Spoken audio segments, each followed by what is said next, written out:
Hopefully you guys are ready to have a chill, because today I am bringing you 200 Days in Once Human. I hope you guys are excited. I know I am. If you haven't seen my 100 Days video in Once Human, make sure you check that out before watching this. Other than that, enjoy the ride as we take on bosses, improve our base, upgrade our gear, and so much more. Let's get into it. Just in time. Hope you've got ammo. This place should be full of Rosetta soldiers. Like I said, it's a Rosetta Research Center, used to study transcendence and deviations. Those creatures in the monoliths might have originated from here, even if that's not the case. I'm sure we could uncover something useful there. The more we know about our foe, the better. Thanks. It's a good thing I met you. Fighting isn't my strong suit. Good luck in there. Alright, here we go. So first off, we take a ride on V. Obviously quite a strong bird to carry the weight of a whole human. But I guess he was once human himself, mind the pun. We do collect that rift anchor, and then we get right into some combat. And as we shoot these guys down, I just want to say thank you guys so much for being here. It means the absolute world to me. The fact that this channel is doing as well as it is really crazy to me. It's only 5 videos deep with this one included, and already 33 subscribers at the time of recording this, plus thousands of views, hundreds and hundreds of watch hours. You guys are all awesome, appreciate it so much. But yeah, we dive deep into this first area here. This is the research center that Mary has sent us to. And basically, yeah, we just have some fun shooting down some enemies. I did take a couple day breaks, so you know, it was nice to just jump in and immediately get used to the controls again and start firing away at some people. We do collect a weapon crate here, which did give us some very good loot. And then we come across our first elite of the video.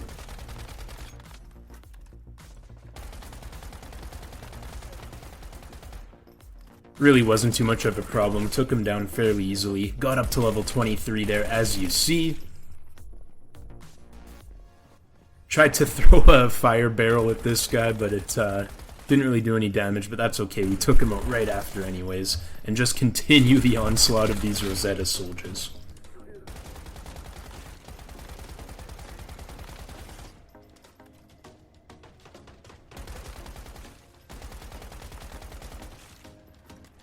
Still in shock by how good the gunplay feels in this game. It feels so good. It's so rewarding. You got out safely. Did you find anything? That's it? Well, let's take a look and see what's there.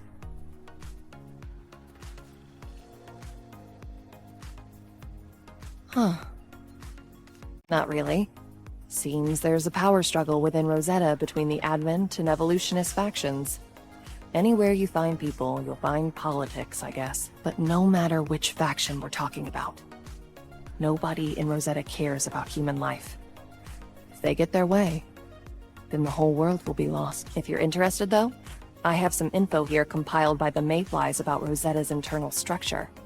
I'll send it to you later. It's a shame we didn't make any progress, but I'll keep investigating. Take care of yourself. Until we meet again. And next up I find some glowing corn. I guess it's deviated corn. Still to this day not sure what the deviated fruits and vegetables do, but that's okay. Stumble across some aluminum ore, so we definitely grab that. And then we move our base. And immediately there's a wolf inside. Yeah, that was a little bit interesting. As you can see, our water purifying setup is working really well. I almost have a full tank of purified water, which is perfect. And just a friendly reminder to make sure you like the video. I also placed down some of these weapon racks. I thought they looked pretty sweet. Those are real weapons. They're your weapons and they act as a storage container. Place down an aquarium and we go find Mary yet again. I'm glad you found me. I discovered something quite interesting. You're going to want to see it for yourself. There's a bunker nearby with an unusual lock on it. One that requires a cradle to open. It must have belonged to the Mayflies. We should take a look. I'll mark it on your map. Then go ahead and scout the area. I'll meet you there. So we go ahead and meet Mary at the next location. Made it. Now that you're here, we can try and get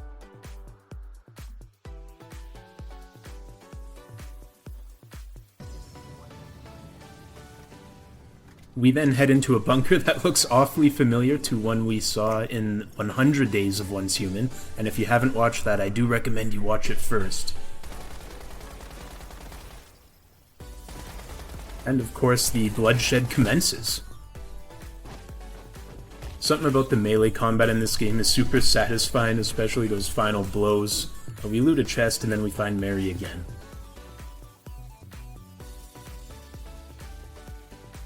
Fascinating.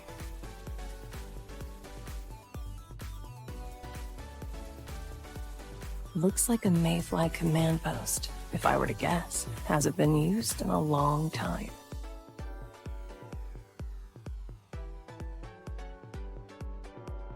Well, that isn't a good sound. Guess you weren't the only one curious about this place.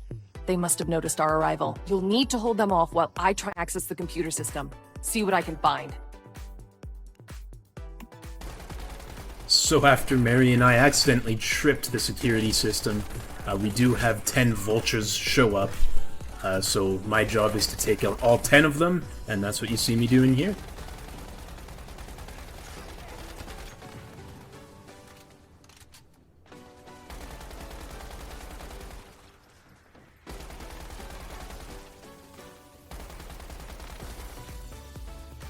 And just like that, mission accomplished.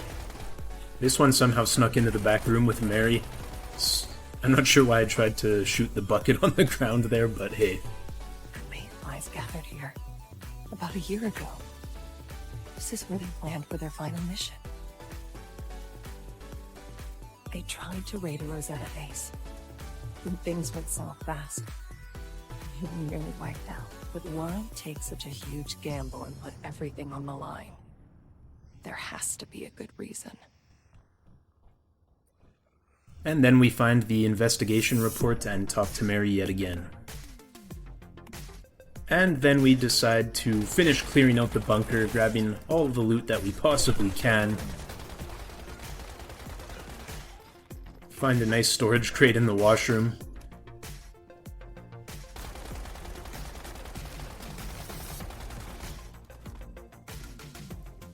And then we head out of the bunker. Next up, we stopped by a little settlement right next to our base. I just wanted to see what kind of loot this place had to offer, as well as what kind of enemies it had. It was very small and nothing super interesting, just a couple storage crates. And then we go talk to Claire. Man, am I glad to see you.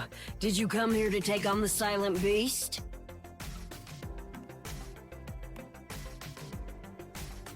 You haven't heard?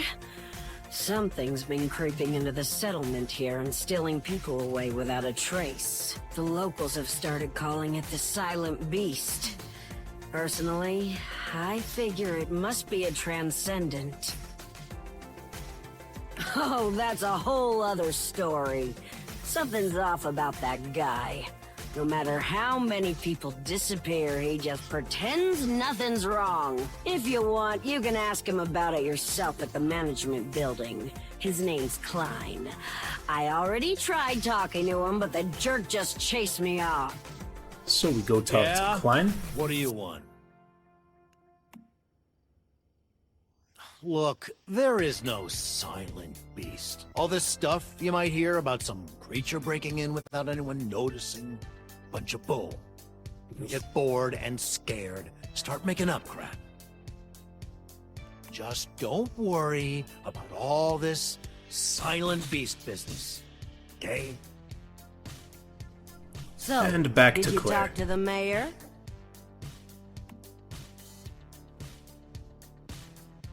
You see, I told you something strange was going on here. I'll tell you what, a lot of people in the settlement are worried about this.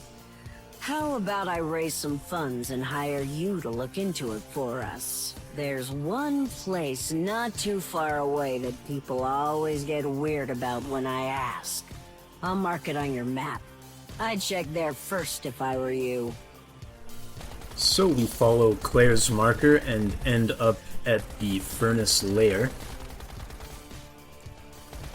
Nice fresh batch of vultures for us to take out. That guy exploded on me. That was not ideal, but we're okay.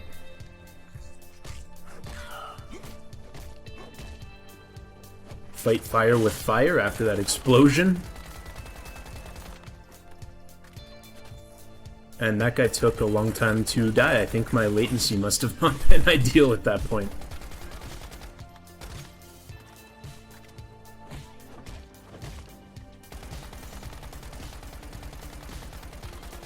And we just keep working our way through Furnace Lair, taking out every enemy we come across, grabbing a bunch of loot.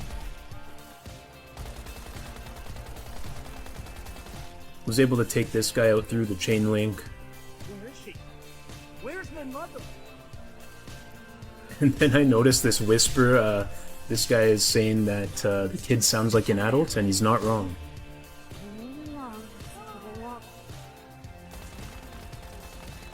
What the hell do you mean? What happened? It definitely sounds like an adult.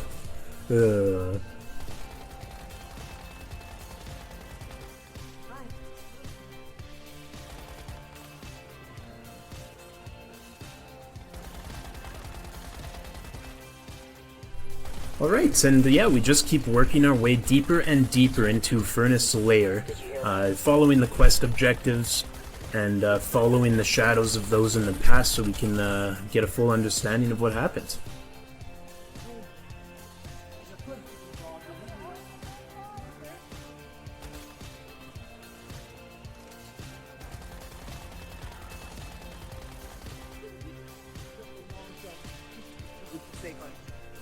And you're too weak to stop me now. I'm going. Definitely a weird sounding kid. Then we get to this super creepy room with these bodies hanging from the roof and blood splatters all over the wall. We work on taking out all the enemies inside. Another satisfying torch finish there. We do find a weapon crate and get a cool sniper as well as some other good loot. And then we interact with the strange altar. And we end up in this absolutely crazy looking area. It's like a blood lake. The sky is red, the water is red, and unfortunately the boss is immune. But yeah, we get into this fight, and yeah, it's a good one.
And there it is.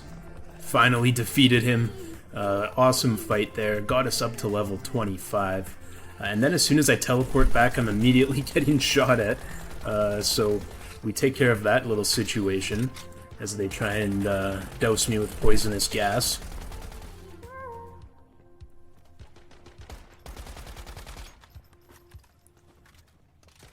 And go in with the torch to finish off the last enemy.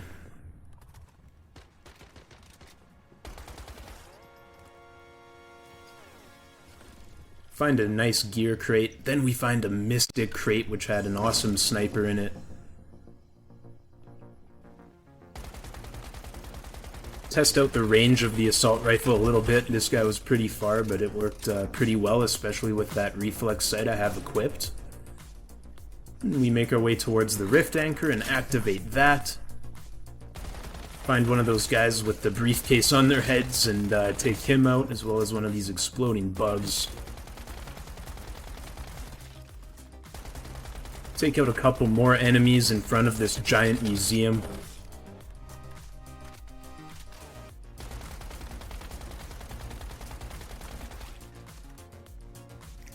And we head inside of the museum. The statues give me a bit of a scare here. Find a weapons crate. Get some good loot. And then we try to open a door and we start hearing an alarm go off. And before I know it, the statues have now turned into actual enemies, and there were quite a few of them. So I start getting into a little bit of trouble at one point here, but we fight through it, and we come out victorious.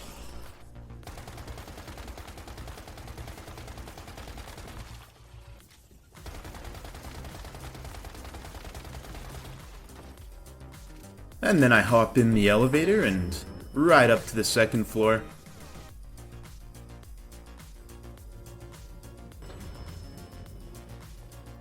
And on the second floor I find a room that requires a Rosetta access card to enter, so I use my access card, I go inside, as usually I find these rooms have the best loot. Take out a lot of spiders as well as the spider nests. Behind this spider nest is where the mystic crate is, so we go ahead and loot that. We get stun baton fragments.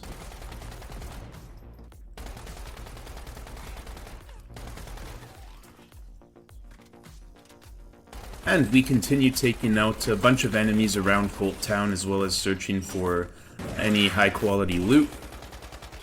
In my conquest for that high-quality loot, unfortunately, I opened this crate, which had an enemy pop out of it, but we took him out.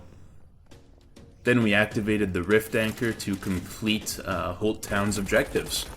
Next up, we still did need 3 more rift anchors before we unlocked the next boss, so we headed to the Monolith of Thirst danger zone and started taking out any enemy we laid our eyes on.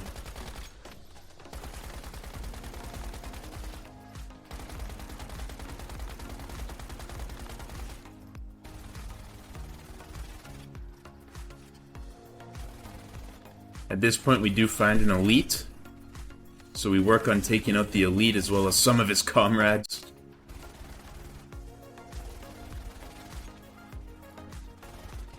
He sends a kamikaze drone after me, but we're able to dodge away.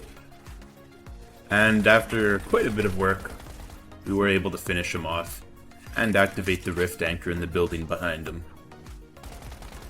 So we continue running around the Monolith of Thirst danger zone, just taking out enemies. Snuck right up behind this guy and we're able to land a couple nice headshots.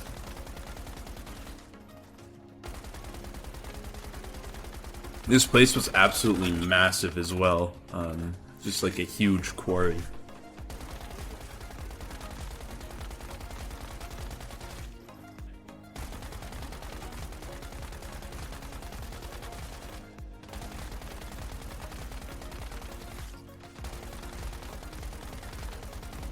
Yeah, there's just something so satisfying about the shooting in this game.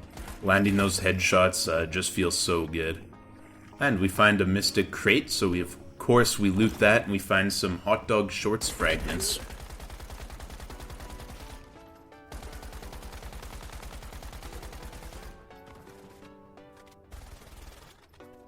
And we find another one of those elites with the kamikaze drones. Luckily I was able to dodge out of the way. And then I go in to melee attack him. This worked actually pretty well. It seemed to stun him as well, so he wasn't able to attack back, but it was taking too long, so we finished him off with our gun and got up to level 27 and continued exploring the area.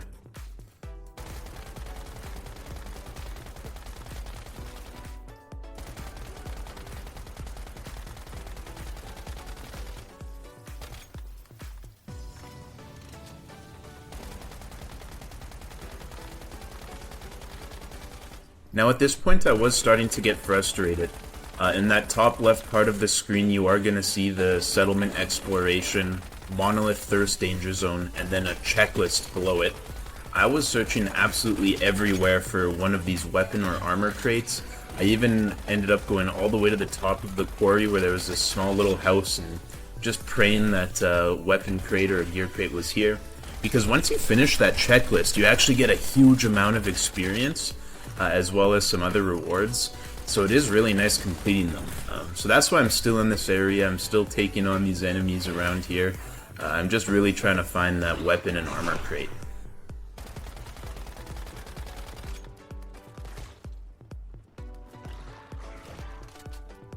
And we take out this spider, as well as this wolf with like a black plastic tarp kind of thing coming out of its head. Take out this bug of some sort. A couple more spiders. And then these zombie looking guys as well.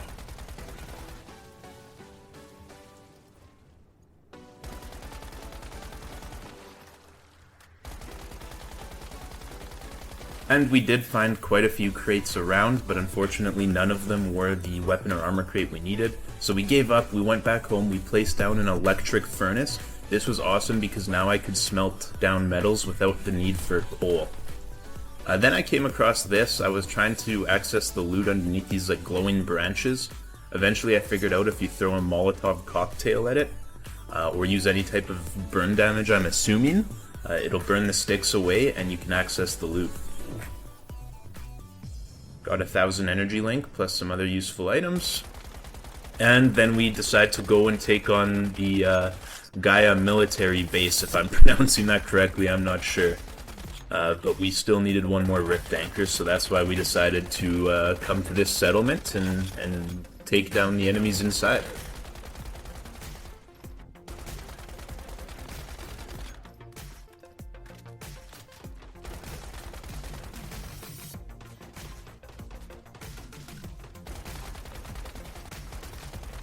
This place had a lot of snipers, so definitely keep dodge rolling, get out of the way of those red laser pointers.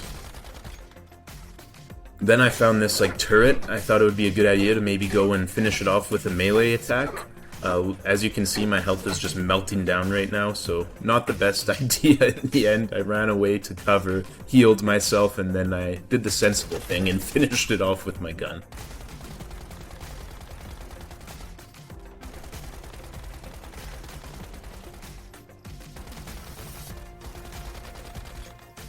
And we continue just melting through the enemy forces here. My aim is a little off at that point, but that's okay. We finish off him and his friend. And then we find another room that requires a Rosetta access card, which has a gear crate inside, but not only does it have a gear crate that provides us with some energy link and a lot of other good stuff, it also has a mystic crate. Inside the mystic crate we get some really good blueprint fragments.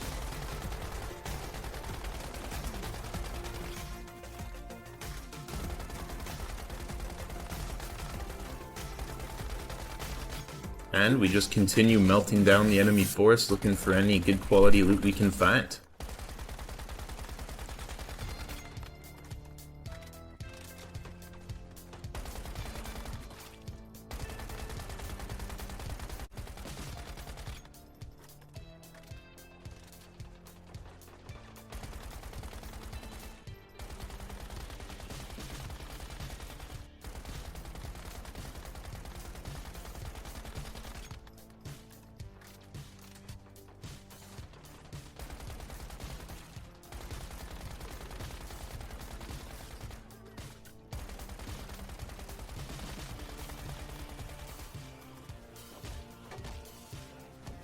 And of course we take out the melee weapon because we want to make sure our hand-to-hand combat skills remain as high as possible. And then this guy was trying to snipe me, so of course, well, we're not going to let that happen. We find another weapons crate inside, a bunch of good loot. And then we ride V down to the rift anchor below. Activate that. And now we have the boss fight unlocked, so I teleport home to get prepared for that, and I find my first leopard, and it was just outside of my base. I was hoping it would give some better materials, but it does just give the standard meat and rawhide. I then moved my base. Unfortunately, a little bit of grass at this location was cutting through, but it wasn't a big deal. It wasn't blocking any furniture or anything like that. And then we do a little bit of mining.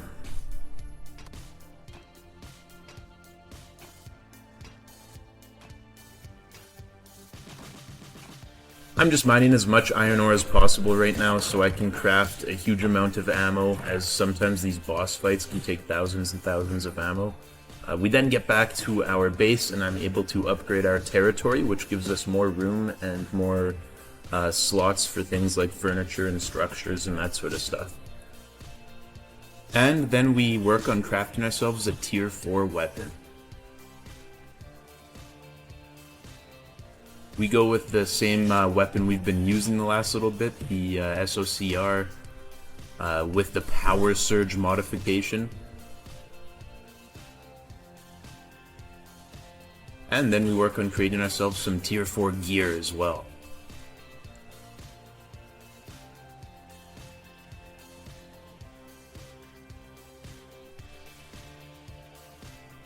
Unfortunately, we were only level 29, so we couldn't equip the gear, but hunting a couple quick deers solved that problem.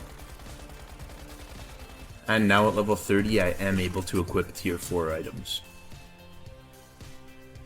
I forgot to make the goggles. These are extremely important as they also have a power surge ability, so it plays off of my primary weapon really well. So we make sure we craft those up. Equip those.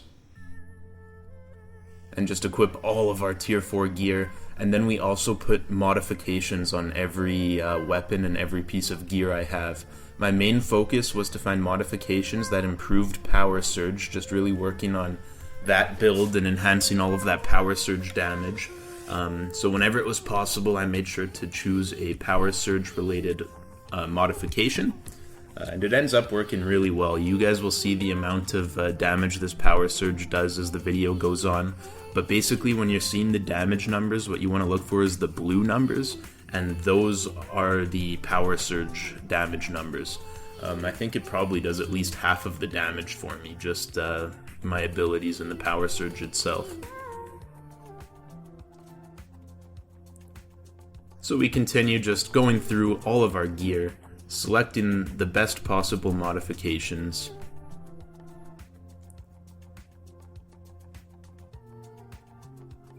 Alright, and everything looks good. As you can see, I did craft myself a bunch of steel rifle ammo, which also helped increase my damage a little bit from the bronze ammo we were using before. And this same elite from earlier, which took us, 4 or 5 rounds to kill, I tried melee attacking it a bunch, now it took just barely over 1 round of ammunition to take out, so the damage was definitely quite improved. You shouldn't be here. I'm just here to feed my dog.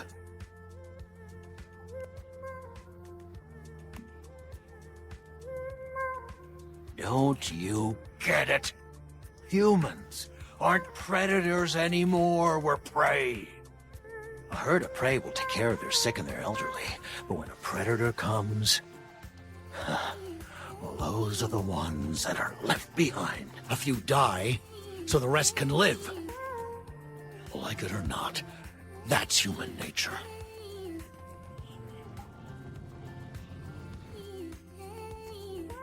So Klein is obviously quite evil. He's been feeding the innocent townspeople to this huge, grotesque dog-type boss.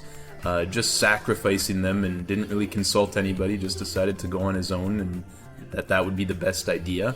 Then we get teleported to his rift space, which ends up being just this giant maze where you have to go around and find 4 instances of Klein himself, and make sure you kill those 4 instances of him.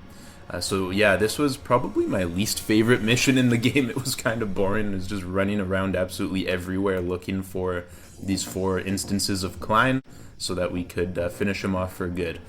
There was this one monster that kept following me around that was immune to any damage I would do to him, so you just have to avoid him, but it really wasn't an issue at all. It was pretty easy, but it was frustrating just running around trying to find all of the different versions of Klein and make sure to take them out.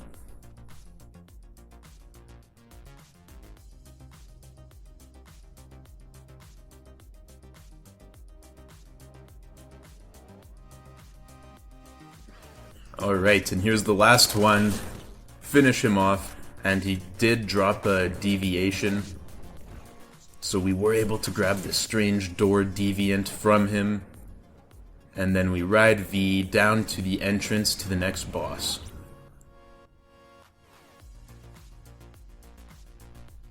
So Shadow Hound, recommended level 40. Of course, I just got to level 30.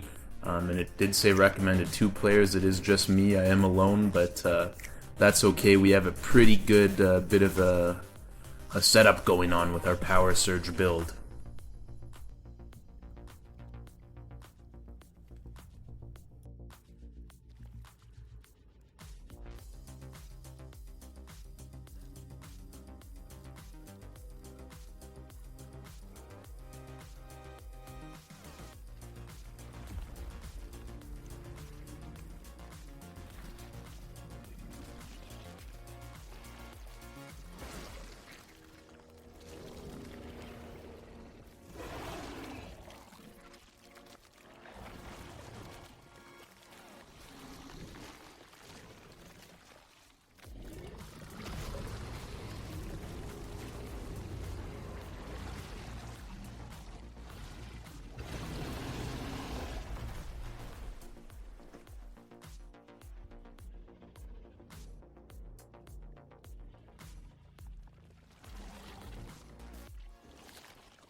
So unfortunately, we were just too late to save Klein's most recent victim, but if we have anything to say about it, it will be Klein's last victim, and we do go for revenge on this Hound.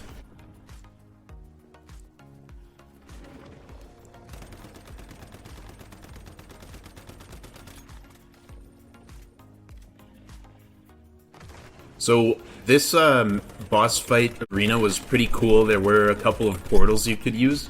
It took me a little bit to realize I actually walked into the first one accidentally. And then teleported across the map, and then that's when I realized what was going on. But it did make it really useful for dodging the Hound, just like so.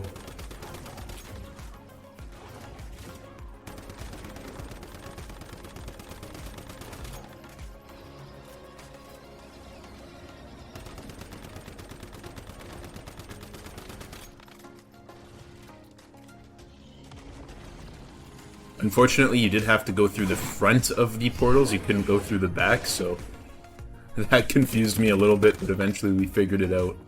This giant ball of red glowing material that he would spawn above his head would pull you in. It had like a gravitational pull to it, so took a lot of damage there and made sure I quickly healed up.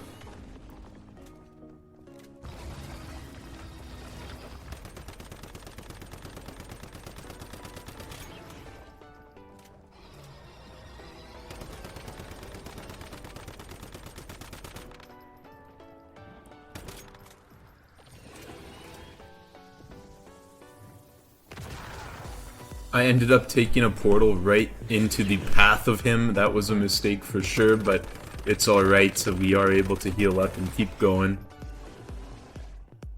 See, and this is that portal pulling me in. I'm trying to run away, but I can't, and he ends up hitting me for over half of my remaining health.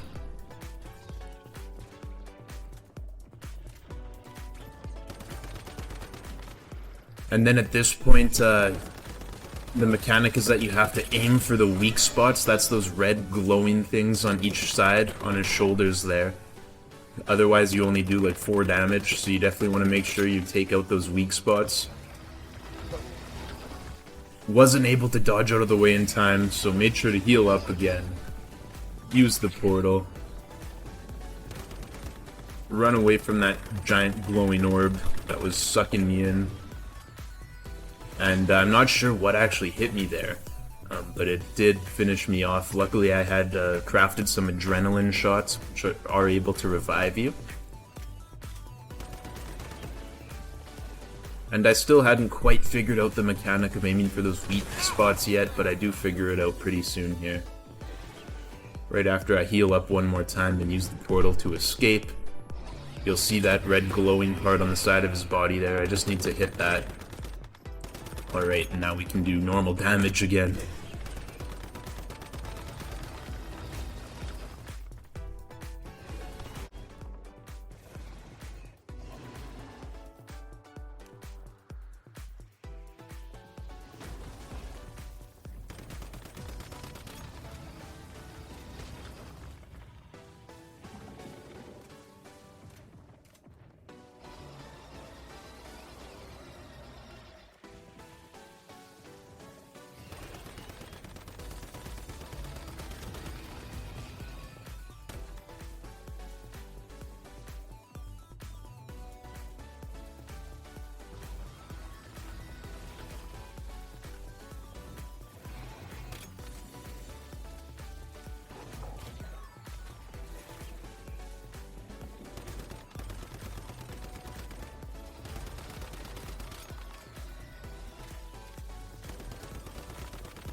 And I realized I hadn't been using my deviants at all.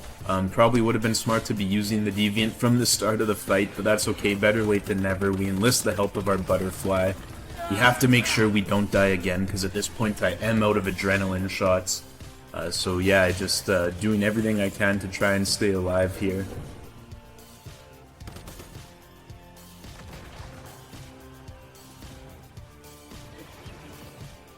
And at this point, I was getting nervous. I was only one hit away from death. I tried to use the portal, but he was blocking it off. But that's okay. We ran away, we healed up, and then we finished him off. Victory achieved.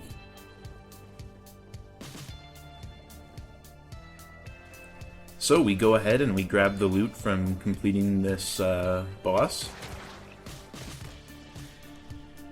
But not before taking some final bit of damage. So we grab the loot, we get some really good stuff, including a legendary mod. And then we go and we capture the Lone Wolf's Whispered Deviant.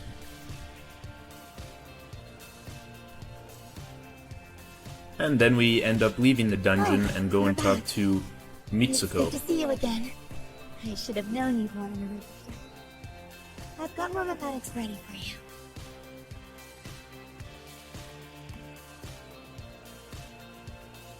No, it's nothing. Why don't you show me the new deviation you got? I can sense so much hostility coming. This one must have been quite hard to contain.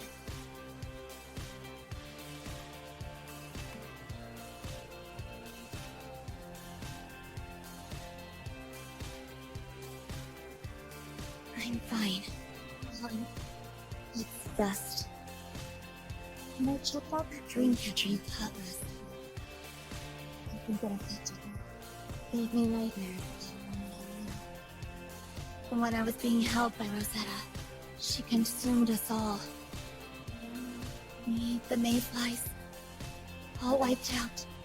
It was so vivid. And the thing is, if Rosetta ever captured us again, I know it could really happen.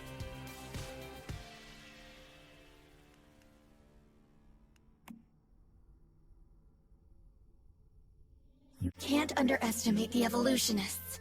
They'll stop at nothing to get more powerful. They don't just absorb deviations to get stronger. They've done it to metahumans too. A lot of mayflies died that way, and they're still hunting down those that remain.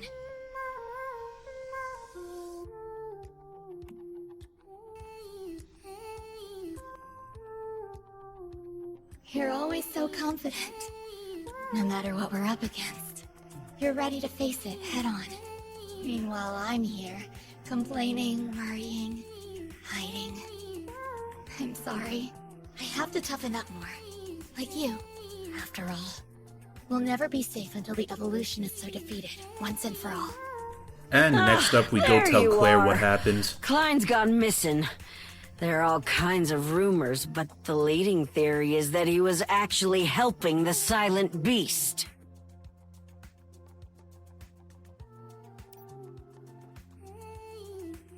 So, he really was feeding his own people to a transcendent? Holy crap! I knew he was a bad mayor, but I didn't know he was that bad. This'll be one hell of a bombshell for the residents here. But at least they're safe now. This is your reward, Mayfly. I always keep my word. And then we go Figured you'd talk to come through Mary. here after Iron Ripper. I have news. I followed some leads in that bunker and stumbled upon a secret prison. And guess who I found locked up there? A bunch of mayflies. An old colleague of mine. A senior researcher who used to work for Rosetta. He left them. Just like Victor Hammett. Now he's been accused of aiding and abetting the enemy. The mayflies.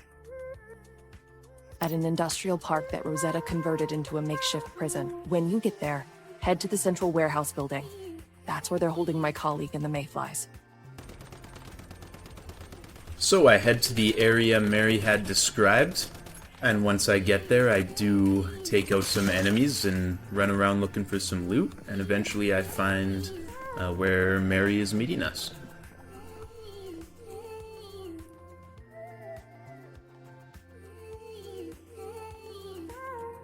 No sign of captured mayflies or anyone else. I don't like this.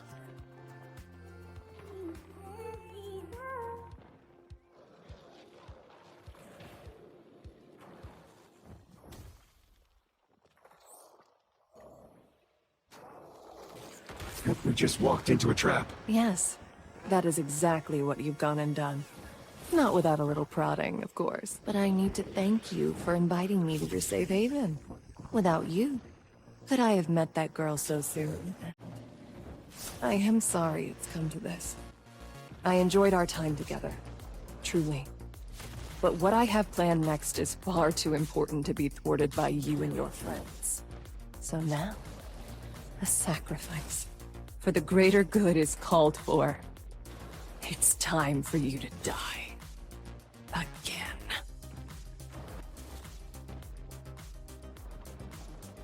Alright, so huge plot twist. Mary's actually not an ally, she's an enemy. I did not actually see that one coming.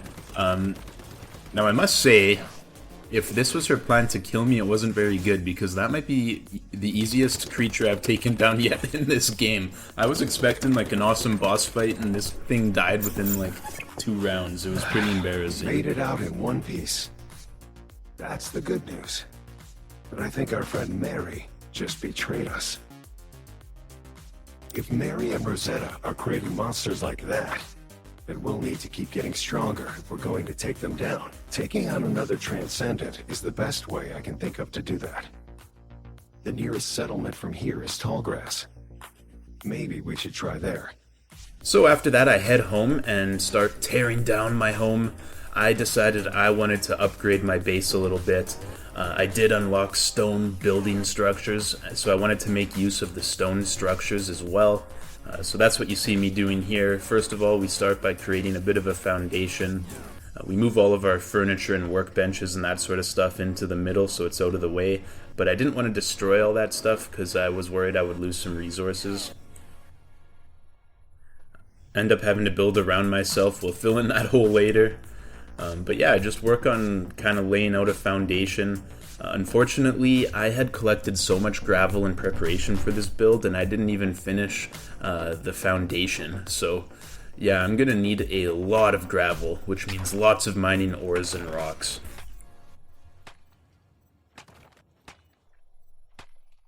So after a bunch of mining, I was able to finish the foundation. This is the shape that we're ending up with here. And then I went and mined a bunch of rocks. Digby joined me.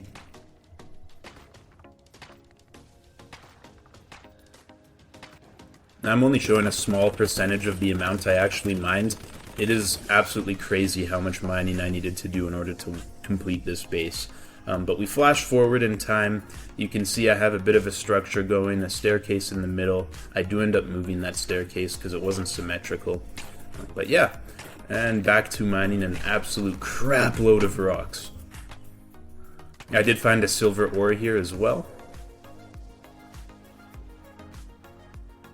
And then this pink looking lollipop thing caught my eye, so I ran towards it. Once I got there, I found a Gatling gun on the ground, so I decided to pick it up, and then this elite enemy spawned in, and he started hucking, I don't even know what these are, these red orbs towards me. You have to shoot them down before they reach you. So I just keep working on shooting all of his glowing orbs down and melting down his health.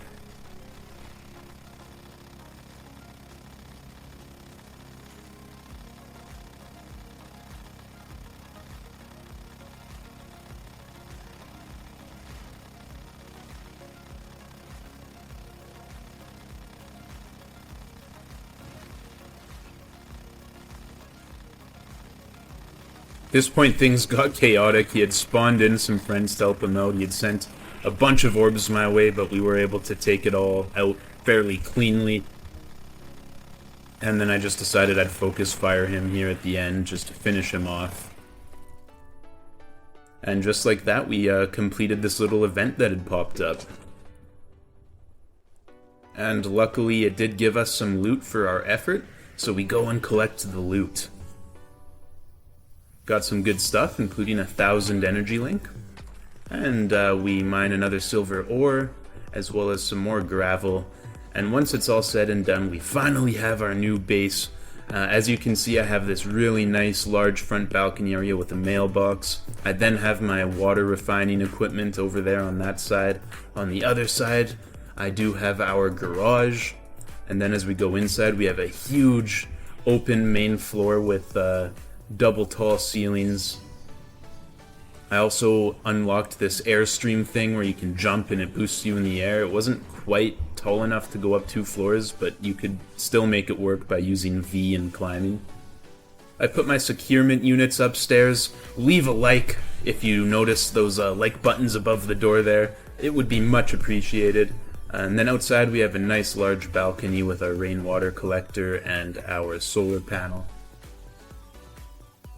But yeah, definitely a new and improved living space.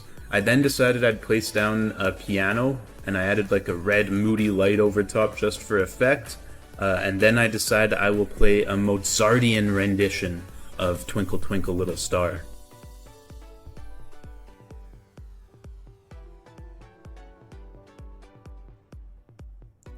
If that doesn't deserve a subscription from you, I don't know what does. So we continue on by going back upstairs. I added a bunch of green lights over our securement units, as well as some blue and green lights all around, as well as all those like buttons just for the fun of it. And this was my little bed corner nook area. I added a clock and our sheep stuffed animal and a mirror and a bookcase just to make it feel a little bit more like home. So next up, the main story quests are recommended level 50. I am nowhere near 50. I think I was level 31 or 32 at this point. So we decide that, it's probably time to start doing some side quests. So that's exactly what we do. We pick out one of the side quests and we go and talk to Andreas. Unfortunately, this part is not voice acted, but that's okay.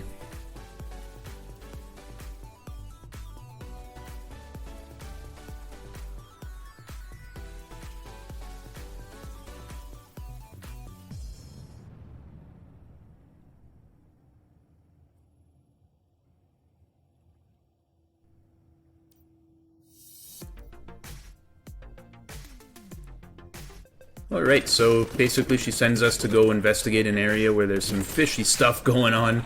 So we go to the area she marked on our map, and we find this Rosetta researcher. She keeps telling us not to hurt her. Definitely not a brute, that's for sure. It's caved pretty easily. I didn't even really do anything. Didn't even have to use a show of force. She's just begging for her life already. But yeah, she just has a bunch of excuses. Basically tells us what these devices are doing. And it's not good for humanity, so we have to go and we have to make sure we shut off all of these devices.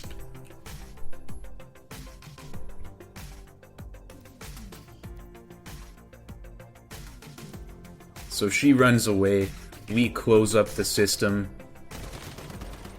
and then there's 2 more that we have to find around the map.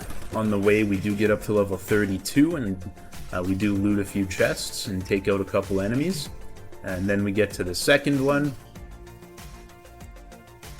shut it down, and right behind the second one I noticed this little Stonehenge of like doors with a scarecrow in the middle. So we listen to the radio. There was a farmer who had a dog named Boy, B-O-Y, B-O-Y, B-O-Y. Quickly I realized that B-O-Y must stand for blue, orange, yellow. So we go through the blue portal first, and then we go through the orange portal second, and then we go through the yellow portal third. And for using our big brain, we are able to get some loot. So we go and collect that. Got some energy link as well as some other useful items inside. Open a storage crate. And we close down the last Stardust diffuser.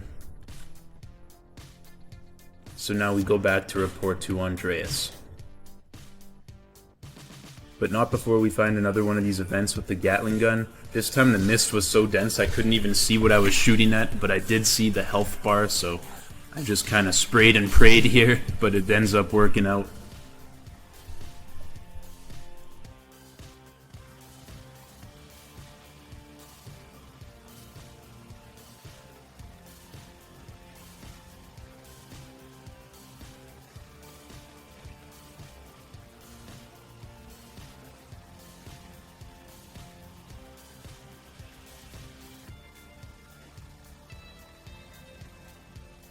And we were able to take out the elite, and then we went and claimed our prize. We got 1,000 energy link, as well as a mini feaster, which was a new type of deviant. And we get back to Andreas, let her know what happens. She does not like Rosetta very much. That seems to be a theme among the innocent people. And then we find another quest. This one was called The Strange Empty House. Go and talk to Jeremiah. And he tells me about this house that has been vanishing and teleporting and doing all this weird stuff. And there's 4 different locations that this house might be at. So I have to go and check each one of these locations looking for the house. So I go to the first location, and unfortunately the house was not currently at this location. And these weren't close to each other, like 2.8 kilometers, 4 kilometers away. It definitely took some time to get to each one. And unfortunately the second one didn't have the house either. So we go to the third location, and luckily it looks promising. I do see a house up there, and sure enough, as we get close, there is a house here. So we go inside, we see these weird arms sticking up from the ground, so we shoot it, and all of a sudden the cutscene takes place where this house literally grows legs and gets up. Like, oh my goodness, it's crazy.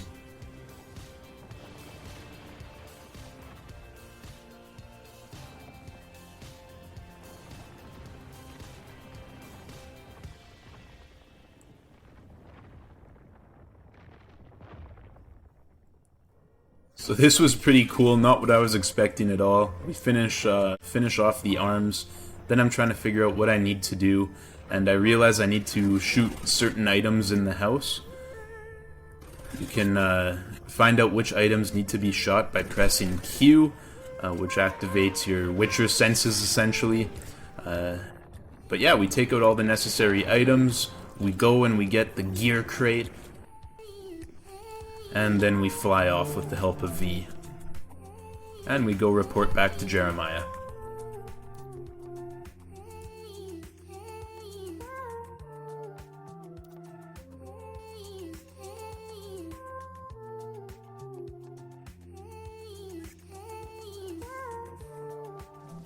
At this point I had realized I had unlocked some skins for walls. I actually only unlocked one, and it was this brick one. So I went around and I decided to turn the entire interior of my base into this brick wall. I thought it looked pretty good. Gave it kind of like a industrial loft kind of feel. And then we decide on the next side quest we would like to do. We end up choosing Requiem. Hey, and we go talk to Claire. There's a place in this region I've been eyeing for a while. I'd be willing to pay if you can find anything interesting there. I'll mark its location on your map for you. It's called Silvershore Resort. You can find it to the west of here. Actually, it's a nursing home. Or it was, anyway, before Starfall. It's been abandoned ever since.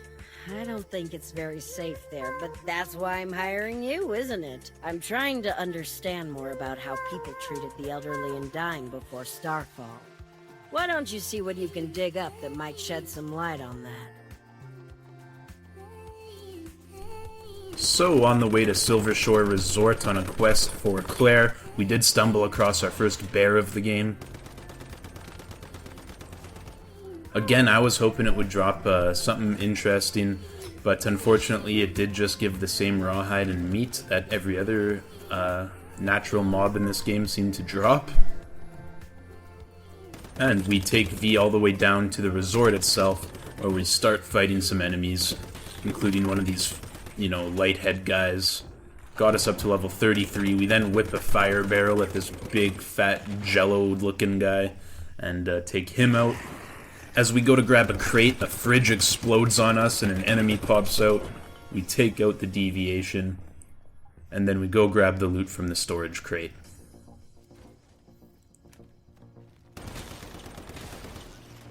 And we continue just taking out enemies and clearing the entire resort.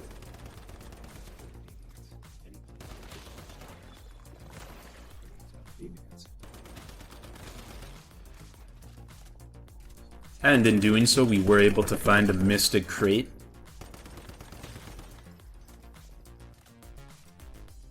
But we had to worry about this pesky flashlight head spider first. And then we got some blueprint fragments from the mystic crate. And we continue going through until we find the nurse's notebook. So that's the perfect item to give to Claire, so we're going to keep that in our storage compartment and bring it back to Claire, but not before we finish taking out the area of the Silvershore Resort. And in doing so, I find this massive elite enemy out back by the pool. So we work on taking it out. It does huck a huge teddy bear at me. I thought I just had to dodge it. I didn't realize that the teddy bear would actually be alive and come after me, so I just kept shooting, and eventually the teddy bear came up and almost killed me. But we get the heal off quickly. Now we know to watch out for that. Continue working on taking out the elite.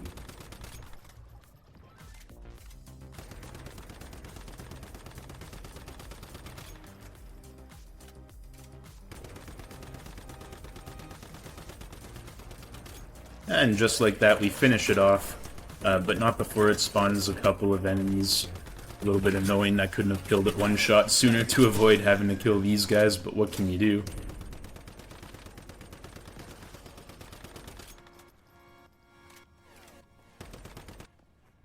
And in the pool, we notice a weapons crate, so we go ahead and we grab that.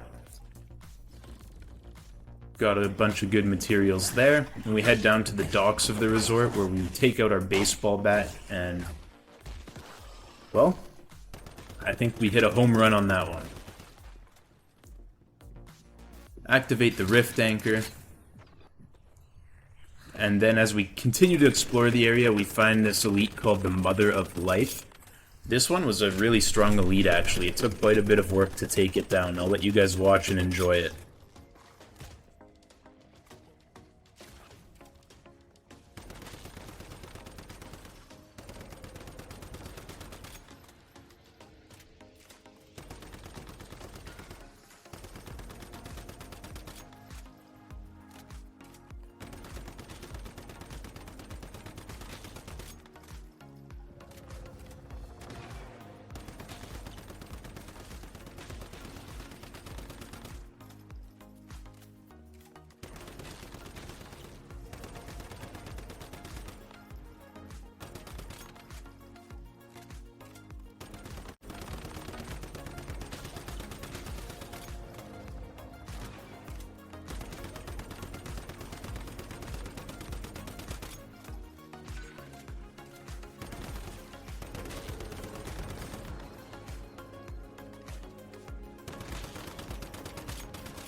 So we were able to take her out, we grabbed the loot, we grabbed the weapons crate, got a bunch of good stuff from it, and we returned to Claire.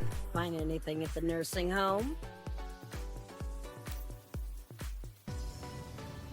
What is this? A nurse's diary? Oh, the handwriting is beautiful. And after all these years, it's still practically undamaged. Did she carry it on her until she died? She must have been fond of it. God, what a sad and tragic story. This nurse loved her patients so much, yet Starfall forced her to send them off like that. It must have been hard.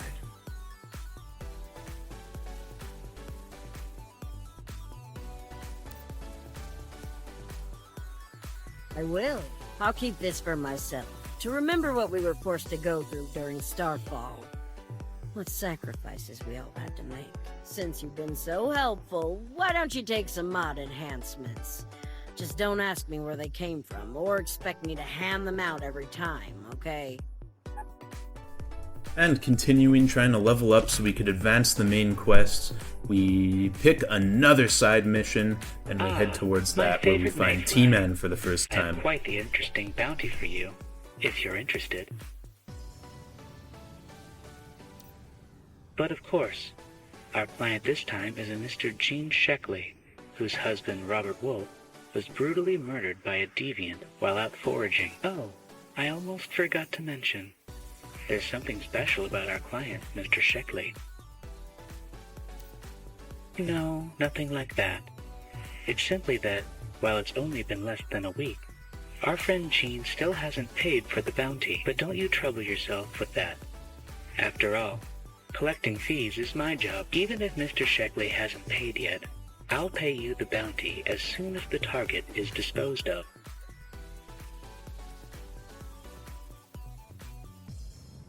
Although the bounty case file has all the information you need, feel free to chat with our friend Gene if you like. Customer satisfaction comes first, after all. Even for the harsh business of enforcing justice. Mr. Sheckley lives in Tallgrass, where he has his own.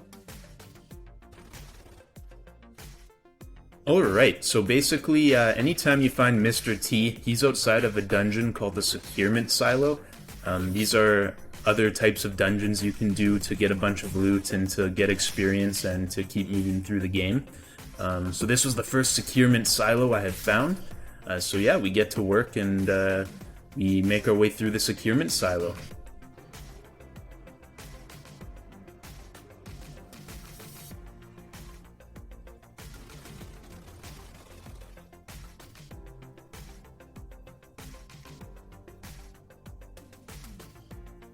So as we work our way through, we're taking out the enemies.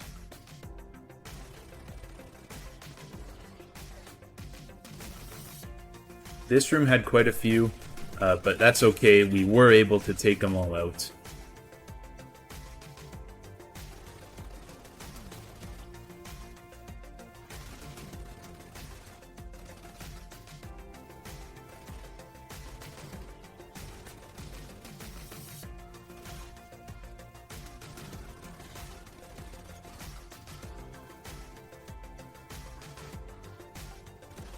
And then this elite spawned in.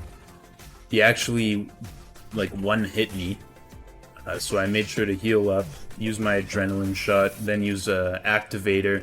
And, yeah, he does a lot of damage. I'm gonna have to be really careful with this guy. And he's really fast, too. It's hard to avoid his hits, so... As you can see, he keeps knocking me down. He keeps doing a lot of damage. At this point, I was thinking these securement silos are, you know, they might be the most challenging aspect of the game. But yeah, we just keep knocking down his health little by little. Eventually, we are able to finish him off. We got a Rosetta access card from him, which allows us to continue forward throughout the rest of the Securement Silo.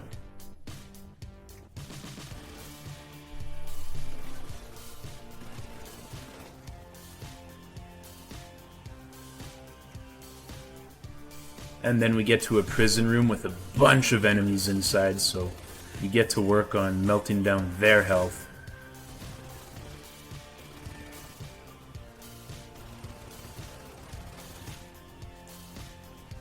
And as you can see, the sanity meter on my health bar is going up insanely fast in here. This seemed to be a common trend with the Securement Silos.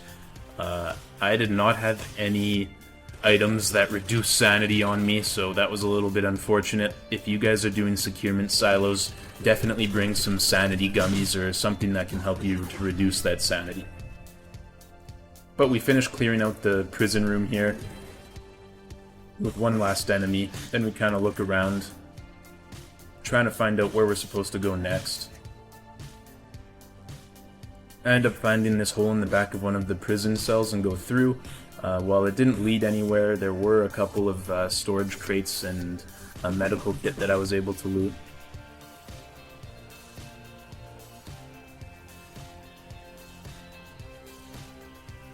And eventually I do find this hallway with this biomass blocking our way, so we shoot that down. I'm looking for an item that can help with my sanity here, but like I mentioned before, I don't have anything. And we continue on to the next room, which is another prison cell kind of area. And we just melt down all of the enemies, taking them out one at a time here.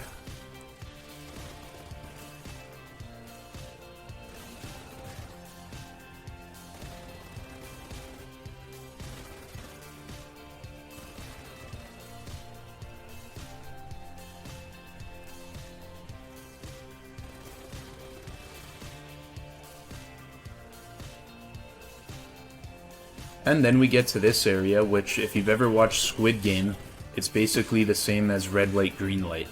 So when the light's red, make sure you don't move, otherwise your health is going to go down and your sanity is going to go up. But when it's green, you can move forward.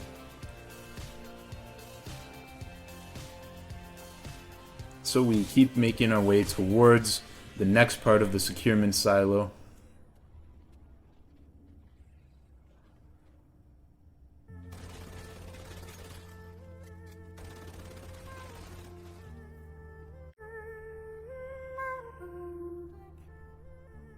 Green light. And I was able to make it all the way through this time. So yeah, then we end up in this crazy room where there's a huge deviation in the middle with a traffic light as its head. And I didn't realize it at first, but this boss battle is actually also like red light, green light. I was frozen in place here, I couldn't move, and I just had to eat this massive amount of damage from this satellite dish. So I end up using an adrenaline shot, reviving myself, and then started aiming for the lights.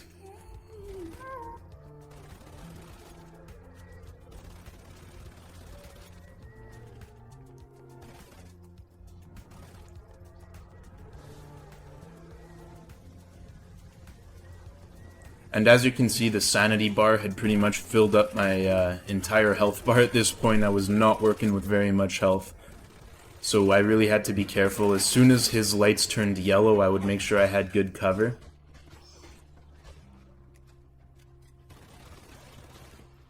So his lights are yellow now, so I'm just being very cautious before it goes red, because I do not want to get caught the same way I did last time.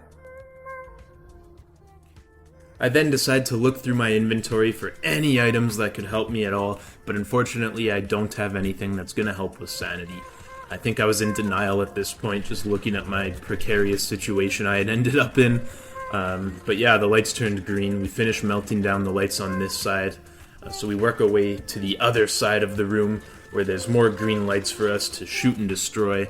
But first, we take out our baseball bat and let out some frustration on some of these dudes. And the light turned red, so we just hide behind the pillar.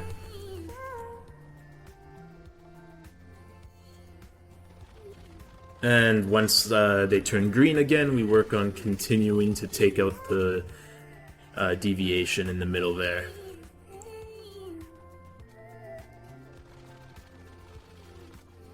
And as we continue to melt down his health, this guy snuck up on me, knocked me down. I am down to just one adrenaline shot now, so we whip out our baseball bat, take him out, and the light turns yellow. I decide to play it cautious. But eventually I do get impatient, as I was waiting quite a long time for this to turn red, and it never seemed to, and he didn't have much health left, so I decided, you know what, let's just try and finish him off.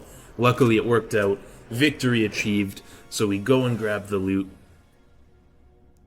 We get 2,400 energy link, as well as a pistol and some other really useful mods and that sort of stuff. And then once we leave, we find this corrupted bear. It does kind of glitch out. It looks absolutely hilarious, as you can see right here. But he does snap back to reality, and then we do finish him off. I was hoping that, at least a corrupted bear must drop something interesting. But unfortunately, no, it just gives the rawhide as well as the bear meat. So then we make our way towards the Alpha Institute. This is where T-Man's next Securement Silo is for us. I just was focused on doing all of these Securement Silos. As you see, that one enemy I killed just launches through the air. But yeah, I wanted to focus on these Securement Silos just to get some good loot, as well as to get my level up in preparation for those level 50 main story quests that we had coming up soon. Almost died here, but was able to get the heal off and then finish off this elite.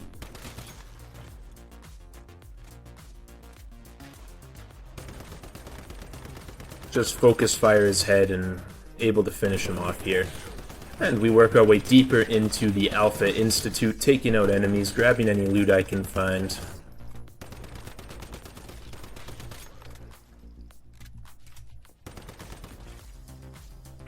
And then we find T-Man yet again. I have quite the interesting bounty for you, if you're interested. Created a maniac, if you can believe it. Sergeant Vance was trained by Rosetta as an elite sniper, and he clearly put his skills to good use. Even I was shocked when I received the report. Over 20 souls taken by this madman's gun. After investigating, I discovered that he's guilty of all charges. It's Jim Chandler, an old Union sheriff. He realized that a number of travelers were vanishing out in the wilderness. Once he started investigating, he discovered that all the victims were felled not by vulture gangs or deviants, but by bullets fired from the same sniper rifle. Once he determined the killer's identity, Sheriff Chandler found the murderer's hideout and went there alone to arrest Sergeant Vance. Alas, the arrest was unsuccessful. Old Chandler was seriously injured and withdrew to Tallgrass. While on his deathbed, he commissioned a bounty from me for the murderer.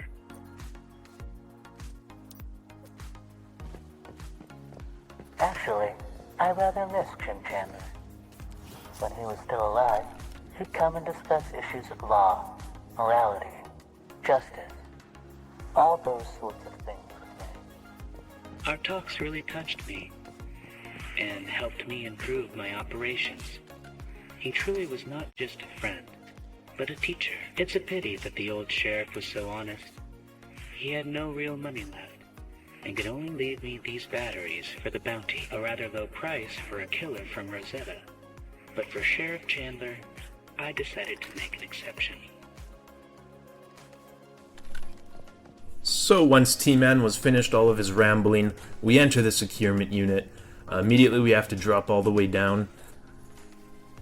It was pretty tight quarters to navigate V, so I ended up falling, but I got V out just in time to avoid fall damage at the bottom. And as you can see, my sanity meter is already just filling up like crazy.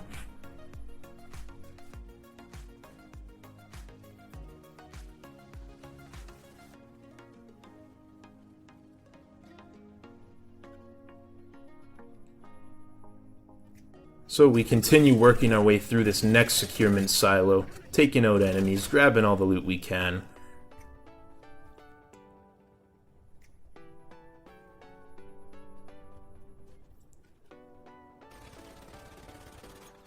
We find a couple more enemies in this room. We decide to use fire against them, but it does not work out well. I use my last adrenaline shot, so that means I cannot die the rest of this securement silo unless I want to have to try and do it all over again. So yeah, high stakes at this point, but that's okay, that's what it's all about.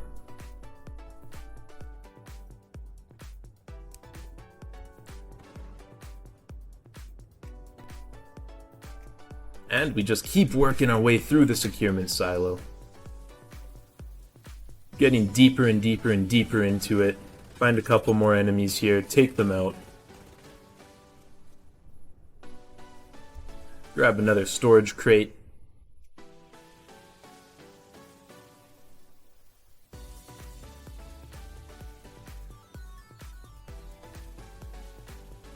And we just keep working our way through. Eventually we get to this room that had a bunch of enemies inside. Really trying to play cautious here as, again, I don't have any more adrenaline shots left, so if I go down I am done for. And then we find this elite. Kind of play a game of like hide and seek with him through these data shelves. But we were able to finish him off, as well as finish off his drone. He dropped a Rosetta access card. So we continue finishing off the enemies in the area, grab the storage crate, grab some other items, look for anything else of interest, and then we use that Rosetta access card, and we are able to find a weapons crate, which drops some pretty good stuff.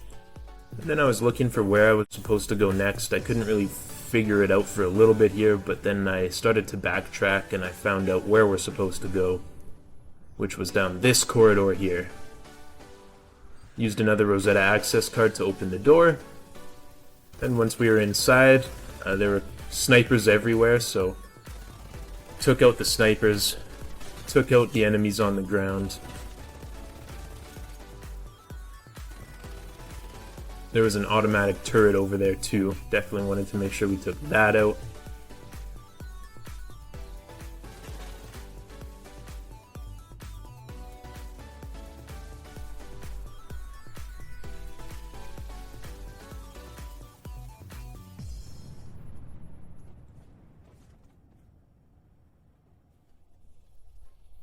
And once the room was cleared, we decided to move on, but not before grabbing one last bit of loot and killing 2 more enemies.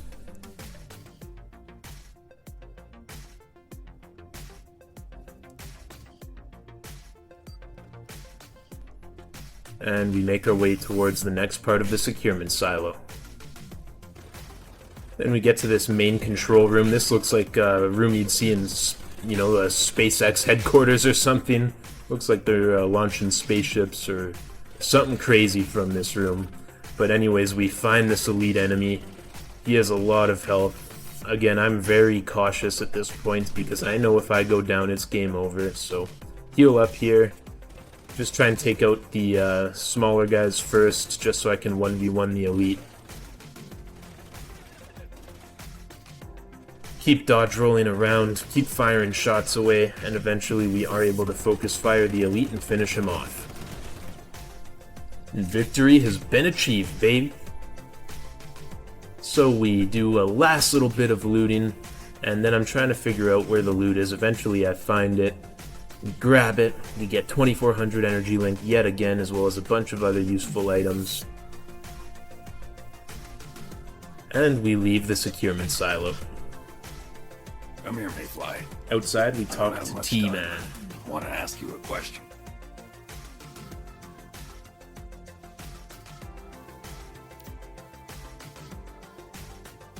Yes, I know. Good job taking out that scumbag, but more importantly, I want you to tell me, if you were approaching a suspect before you had all the evidence and he pulled out a gun, what would you do?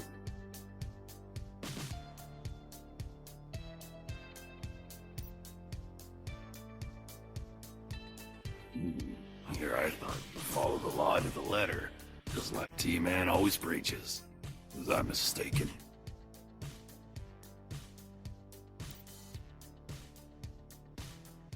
Then remember, Mayfly, next time you execute a bounty, make sure you're doing it in a way that leaves that conscience of yours clear. That's alright. T-Man, my business here is finished. You can give it to... As you wish, Sheriff Chandler.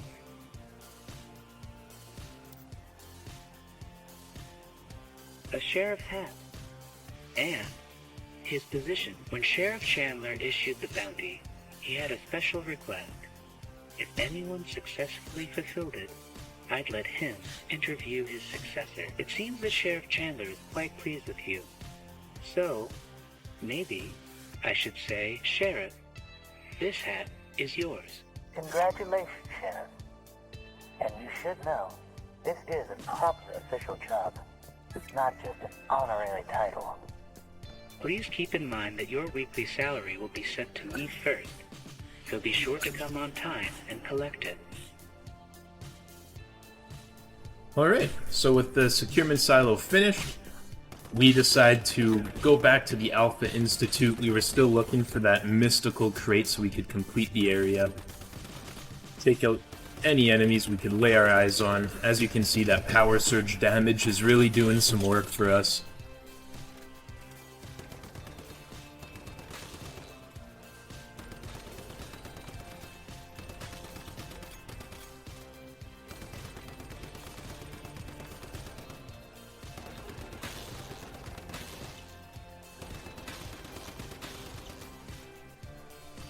And finally, we find a room that has a gear crate, a weapons crate, and a mystical crate. This was quite a haul, and definitely probably the best collection of loot in such a small area I find in my entire playthrough. So really awesome here.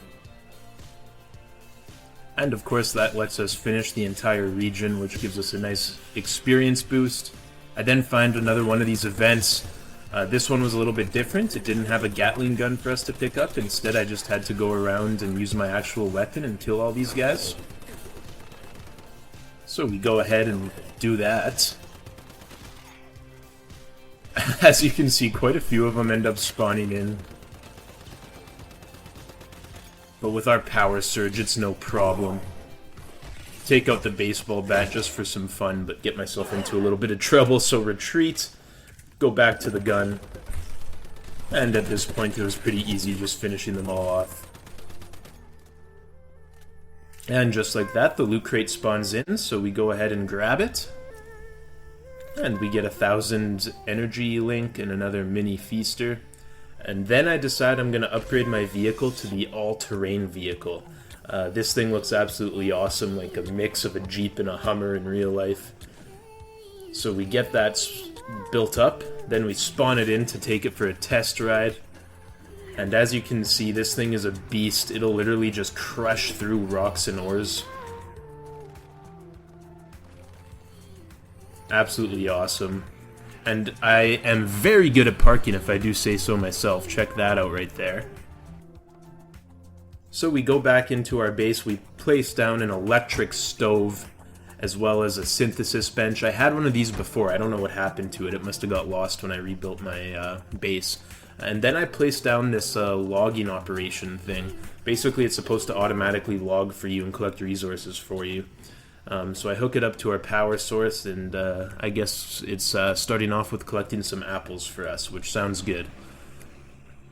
So we then hop in our all-terrain vehicle and head towards our next objective in Blackfell. As you can see, this region is quite a bit different. It's a desert area, and we do find some Stardust ore for the first time as well. I then relocate my base. Unfortunately, it got placed down sideways, and the ground was eating into my Jeep, and the front entrance was underwater, so not ideal, but we'll get that fixed soon enough. For now, not a big deal. And we take out a crocodile, activate a rift anchor. I notice an elite enemy in the distance, and we make our way into the Blackfell Fallen Zone for the first time. This was like an entire city. This place was absolutely massive. Had a huge variety and number of enemies, loot, buildings, everything you could think of, this place had it. So I then go and take on this elite enemy. He did throw a teddy bear at me, but this time, learning from past experiences, I was ready for it. And we continue to melt down his health and avoid his teddy bear throws.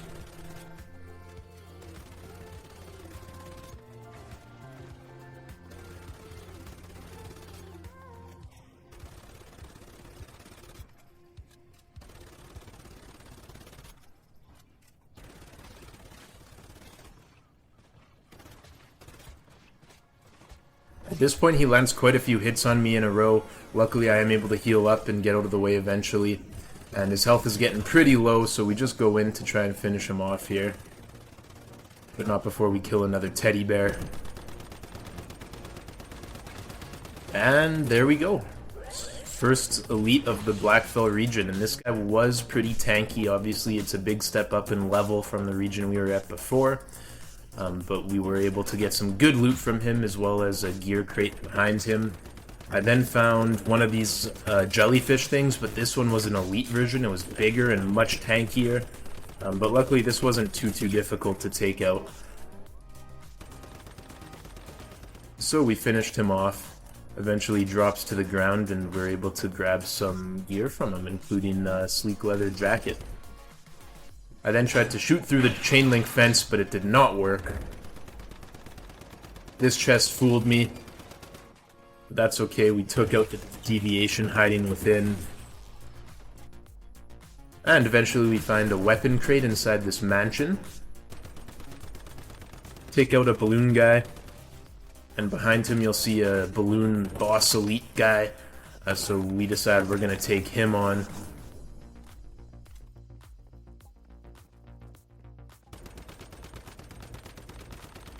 And what you have to do is you have to aim for the balloons that are glowing. We did take on one of these guys in the 100 Days Survived episode. But unfortunately, he shoots fireworks at me. I don't believe the one in the 100 Days episode did that. So I died. I did not have an adrenaline shot, so I had to respawn at my house and run all the way back over here. But I was able to do that and pick up my lost items. And looking for revenge, I wanted to go find this elite one more time, but unfortunately he had disappeared. I'm not sure if another online player maybe took him out or what the case was, but that's okay. We do come back later and get our revenge in the end. This Gnar engaged in some hand-to-hand combat with me. Luckily, we were able to break free and finish him off. We then enter this parking garage area, take out a bunch of enemies inside of here, including this guy who was just trained to a cement wall for some reason. Made for an easy kill, I'll take it.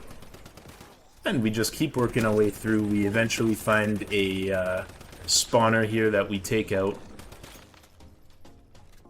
But first we have to reload and finish off one of these hard hat dudes.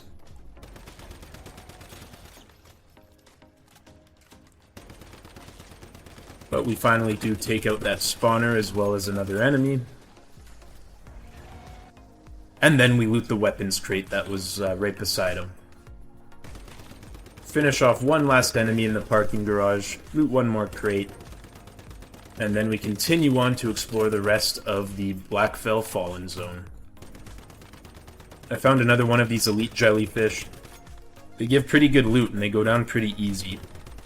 So definitely worth taking it down. And then I find this like big arena building. It was hard to find an entrance, but eventually I found this entrance. But there was no mobs or chests or anything anywhere. I was a little bit confused because normally you would see enemies and loot and all that sort of stuff inside. But then I realized once you get to the center of this giant arena structure, you actually have a safe haven with a full town. It's the next settlement where we're going to be getting quests from and calling home base essentially. So we activate the teleportation tower inside and we continue on to my main quest objective. This is bullshit. You just got here yesterday. Now they're making you a guard? I didn't get here yesterday. I've been here since whatever. That doesn't matter. The mayor himself told me to report here for duty. Go cry to Dennis about it if you want. Oh, yeah?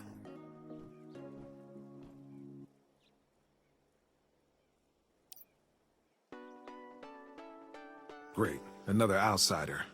What do you want? Then go bother someone else. I have a duty to carry out here. Yeah, well, so do I. And I'm not leaving. Fine. Stand here all you like. I'm not leaving either. So we then go talk to Dennis. Here? The mayor thinks he can hire some mercenary to scare us off?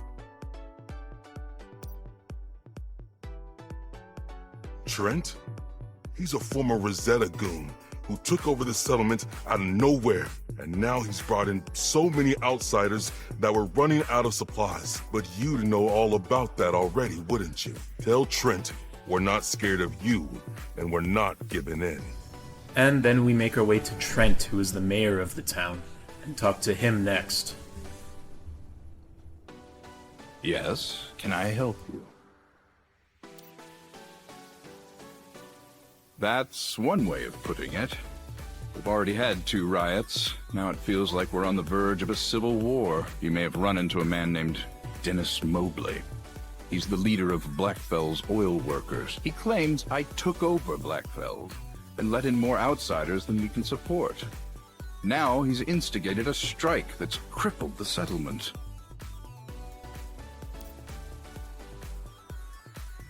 Trying to get an outsider like you to restore order would only kick up this hornet's nest. No, the only way this will end is if Dennis backs off. Hey, sorry to butt in, but there's actually something I do think you could help with. My name's Pauline Holt, by the way. I run the settlement's restaurant. Why don't you meet me there and we'll discuss the problem? So we run over to the restaurant and you're meet with here. Pauline again. This might sound crazy, but I think I know why the settlement's tearing itself apart. Blackfell was founded by my uncle, Ted Holt. He was real. I swear he was real. But now, it's like he never existed. No one remembers him. This whole conflict between Dennis and Trent, I think it's related to the amnesia about my uncle.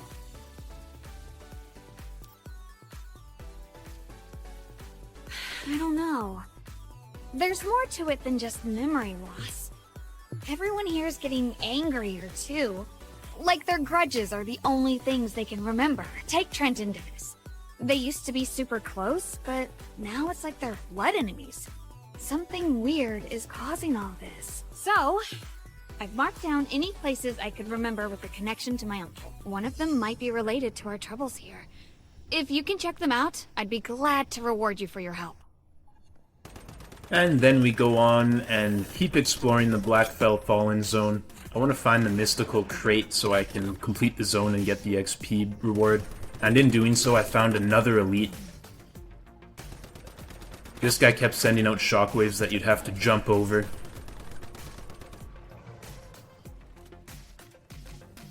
And there's that mystical crate I've been looking for.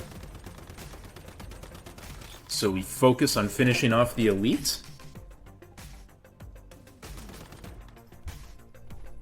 I was seeing if I could jump up on top of the fountain to avoid those shockwaves, but unfortunately I couldn't, but it didn't matter, I was able to take them out right after anyways. We grabbed the loot from the Weather Forecaster Elite, and then we grabbed the loot from the Mystic Chest, and we completed the Blackfell Fallen Zone region. Got a bunch of XP and rewards for it as well. Getting us all the way up to level 37. Next up, we go and explore the Blackfell oil fields, where I found this horse enemy. It also had, I don't even know what you'd call it, just a massive Elden Ring style kind of sword. It was pretty cool. But the problem was, while trying to fight him, this drill head also decided he'd join in the fight. So things got really chaotic here, and then everything became immunes. I realized I had to destroy this pole. That was what was keeping them all immune, so I destroyed that, kept working on taking them out.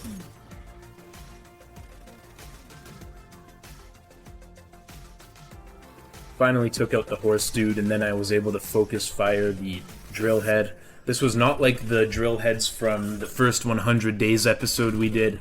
This guy was insanely strong, and it took forever to melt down his health, but eventually we did finish him off.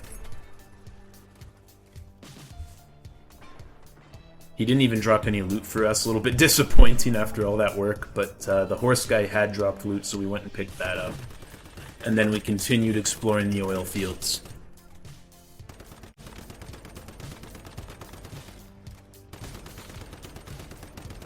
Found another guy praying to the wall for some reason. Not sure why these guys love the wall so much, but yeah. Find another one of these dog-type weird looking things. I don't even know how to describe them.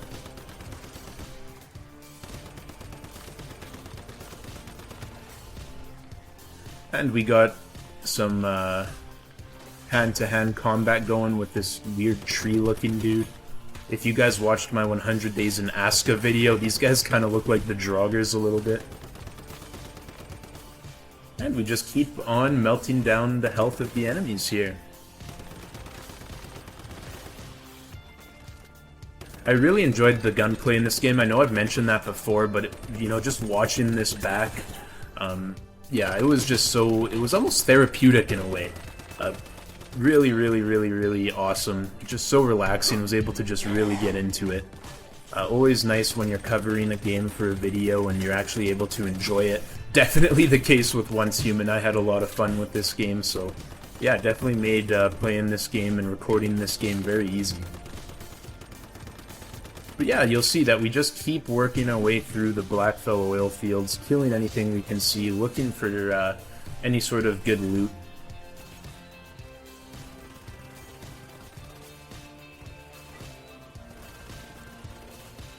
These drill dudes were a pain in the butt. They did not go down easy.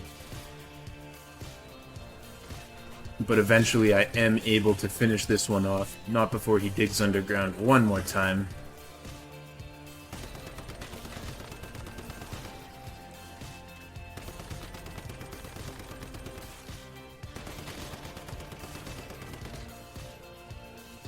Finish this guy off with the old trusty baseball bat. Anytime I used the baseball bat, it reminded me of a certain movie. If you know what movie I'm talking about, make sure to mention it in the comments.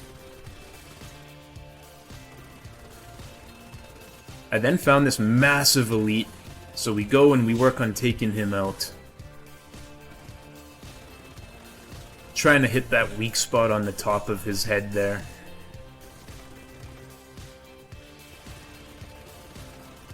Then he charges up this massive attack. He's facing the other way, so I thought I was safe. But he turns around, he charges at me, I do not dodge out of the way in time, and he finishes me off with the one hit. I did not have an adrenaline shot, so I did have to go all the way back and respawn at my house. On the way back towards collecting my loot and my dead body crate, I did come across this absolutely gorgeous house. So I wanted to take you guys for a bit of a tour. How awesome was this base? Oh my god, this guy, he must have spent so much time on it. And it had one of the most unique features I've ever seen in a house, which was a sideways truck half into the floor, just right in the middle. Yeah, quite an interesting art installation. Can't say I've ever seen something like it before. I'm not sure what kind of emotions that art piece was trying to evoke. Perhaps frustration, as it did make it difficult to travel between the different rooms, but yeah, I found it kind of funny that there was just this massive truck inside this dude's base. So we get back to where I had died. I was able to collect my items, and then I tried to find the elite so we could have a second crack at him, but I couldn't really find him anywhere. Eventually I did find him, and I had a pretty good strategy of climbing up to the top of one of these rigging platforms and just shooting him from above. He came up, he tried to hit me, but he wasn't able to, so it was working out really nicely. But, to be fair, this was a little bit of a cheese strategy. I do acknowledge that, and I felt a little bit bad about it, so I decided to jump down and finish off the last bit of his health with some melee combat. Just to kind of prove to myself that, you know, I did earn the kill in the end, instead of just using cheese tactics. So we run in, we dodge one of his attacks, we hit him in the leg a couple times, we focus fire his weak spot between his legs, and we finish him off.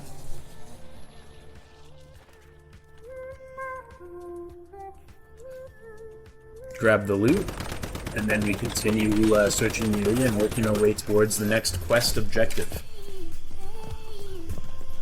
Another worker got infected by Stardust in the oil fields today. And there was a fire at well number 4. Those are my guys out there, Ted. I can't keep watching them die.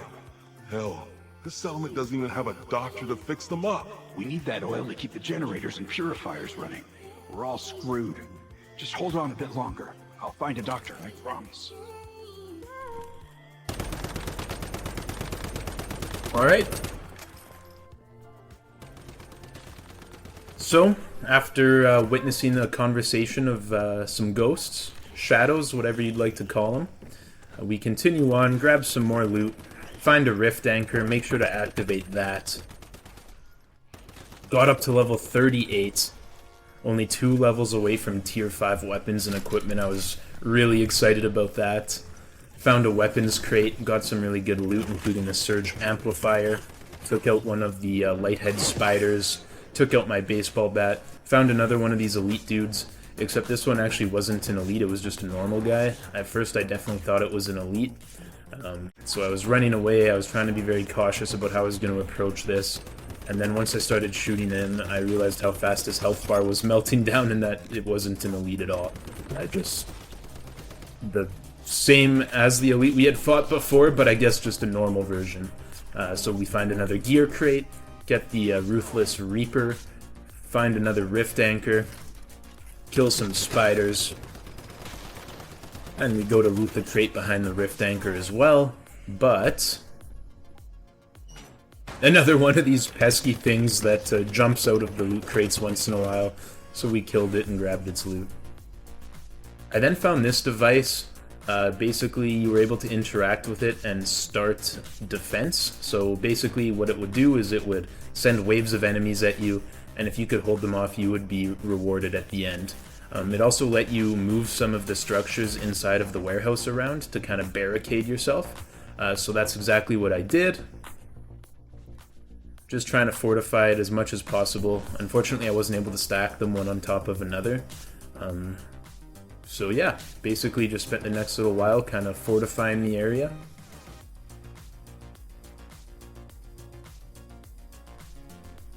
And it gave you 5 minutes to do so. I had a lot of time left over, so outside of the window I noticed the elite had spawned in again, so I worked on melting him down another time.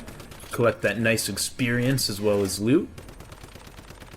It's really nice being at a bit of a vantage point from up top because it was much easier to hit the weak spot on the top of his back. So with the combination of being able to focus fire his weak spot and the use of our power surge build, we were able to take him out pretty quickly this time. Alright, and then the waves of enemies had started coming in. And yeah, at first I was thinking this is going to be tough. There's a lot of them in front of me here. I'm not sure if I'll be able to do this, but luckily our barricades seemed to be holding up and I was able to take them out one at a time without much problem. That is until I turn around and realize that they were coming from all sides. If it was just from this one side, I think I might have been able to hold down the fort. But yeah, once I turn around here, you're going to see there's like a million other mobs behind me. And I realize this is definitely not meant to be done solo. You are definitely supposed to have a group of people with you for this. There was no way I was going to be able to make this happen. And this was only the first wave, so they also send elites at you and much more, as you'll see here. So I decided to run away, took a couple more shots, and realized as more spiders and mobs spawn in that this just isn't going to happen. So I decided to run away.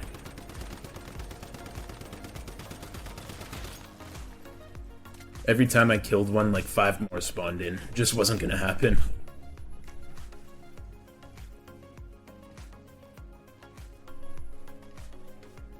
At this point, I was just trying to find the last mystical crate in the area. Really wanted to complete the region.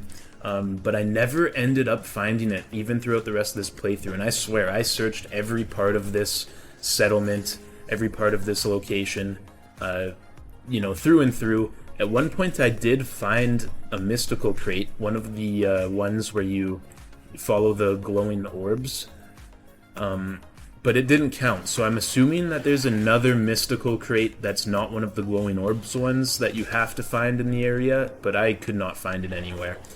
Or maybe the mystical crate I found was the correct one and my game just glitched, I'm not sure. But yeah, at this point, you know, I was just looking absolutely everywhere. I wanted to see if I could swim up this tube. Perhaps there was a crate in there. No matter what I did, it wouldn't really let me swim up inside of the tube, so ended up giving up on that and just kind of moving on here.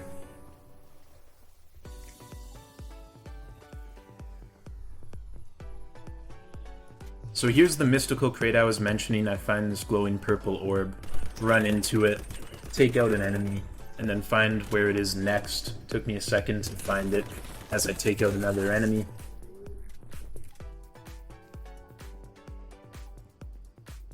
But there it is. So I go and run into it one more time, and then a third time, and then the mystical crate spawns in. But you'll see in the top left, it doesn't count as the mystical crate on my checklist here, so I'm still confused. I give up on that.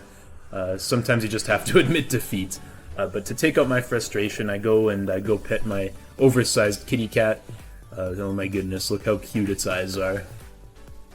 And then we decide to build ourselves an alloy pickaxe. This will allow us to mine tungsten, which is going to be needed for our next round of gear and weapon upgrades, as well as for tungsten ammo, which is the next ammo upgrade. Alright, and now finally the balloon elite is back, so I want to go get my revenge from him killing me a little bit earlier. So we go and we focus fire the orange balloon first, as that one was glowing there. We make sure to avoid his attacks. Focus fire the green balloon next. Take out his mini friend. Focus fire the orange balloon. And he's almost done now. Take out one more enemy in the process. Hit up that light blue balloon. And right here we finish him off.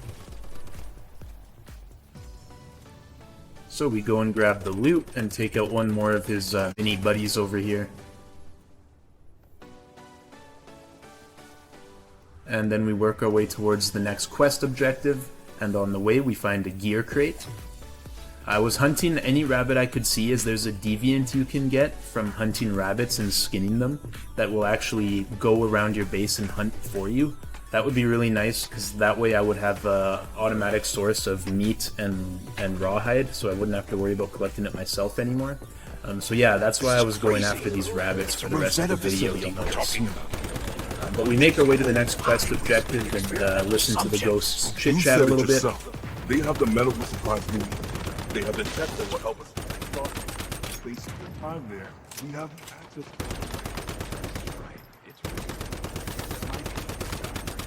Dennis, you and I will sneak in together. Soon we'll go best man. Trent, you're in charge while I'm gone. If we don't make it back, then at least I know Blackfell's in good hands.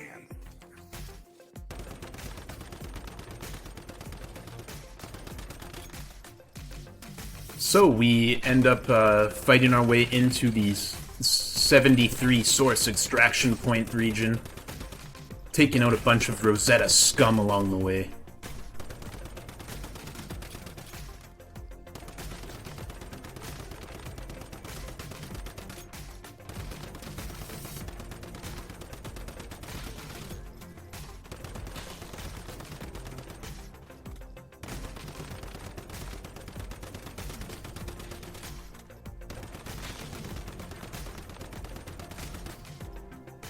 And then we find another one of these mystical crate puzzles. It's not really a puzzle, you just gotta follow the glowing orbs. But we find the mystical crate, we open it up, and we get some good loot. So this one didn't count for the mystical crate in this region either, so I'm assuming that other region has one somewhere, I just couldn't find it. But we end up taking out some more Rosetta guards. Work our way inside. Continue the onslaught. This guy was an elite with a healing drone. I probably should have taken out the drone first, but eventually once the drone is down, he goes down pretty easy.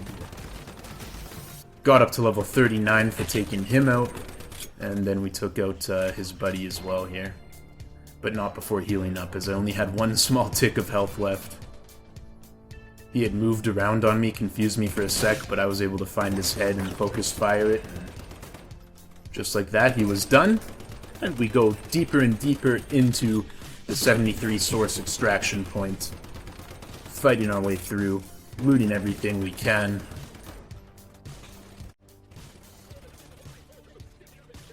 In this room we found an elite as well as a bunch of enemies. So I do have it on ×2 speed here, just to kind of show you how the fight played out. This guy was really strong. I had to go for cover a couple different times and heal up quite a bit. He just had so much health, and there were so many other enemies that were distracting me as well. And unfortunately I do go down, but I had been smart, and I actually crafted a bunch more adrenaline shots. While they are expensive, they're definitely useful. Took out the elite, grabbed his loot, continued on into the main area. And then we find a gear crate. Grab a nice mod. And we just keep powering through 73 source extraction point, taking out all the Rosetta scum we can lay our eyes on. At this point I was just killing every enemy I could, because I did want to get to level 40 as we find a weapons crate there.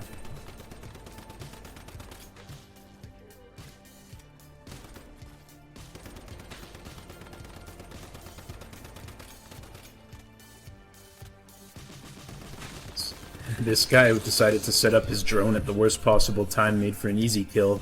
We then find this industrial looking elevator, get onto it, activate it, and all the way up we go. This elevator was super tall. This whole facility was massive.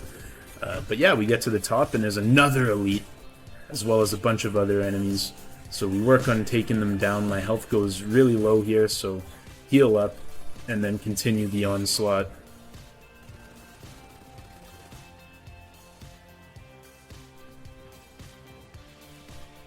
This guy was trying to noob tube me. We weren't going to have any of that, so we take him out.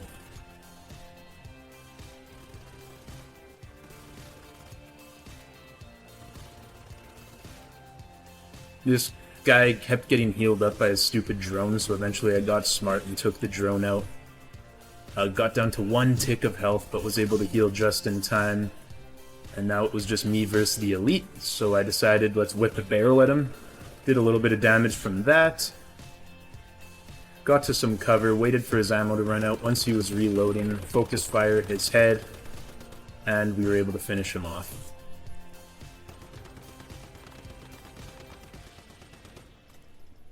So we grabbed the loot from the elite, and we continue on. We make our way inside where we're able to use a Rosetta access card to unlock a weapons crate.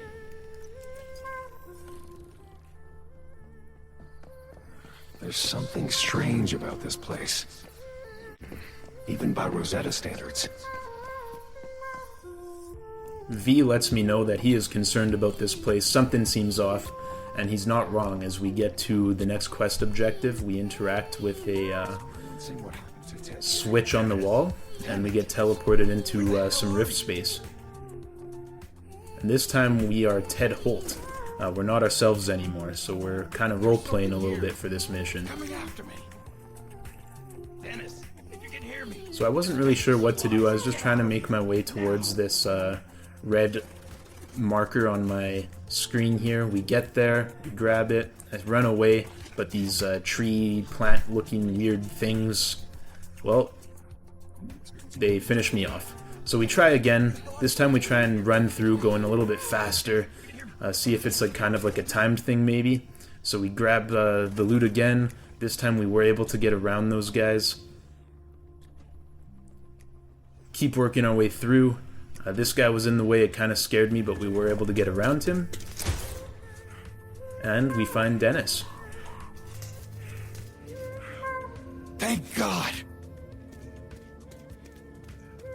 I finally found you! Dennis! Wake up! What happened? You got me!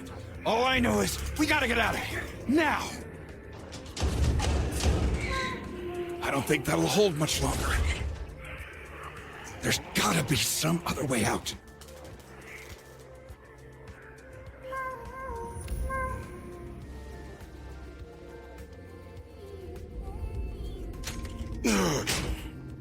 That works. Let's get out of here.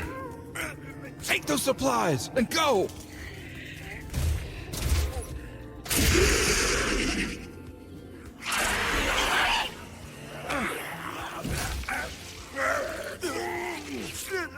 It's too late! Just take the supplies and go! Help track with Blackfell. It's okay.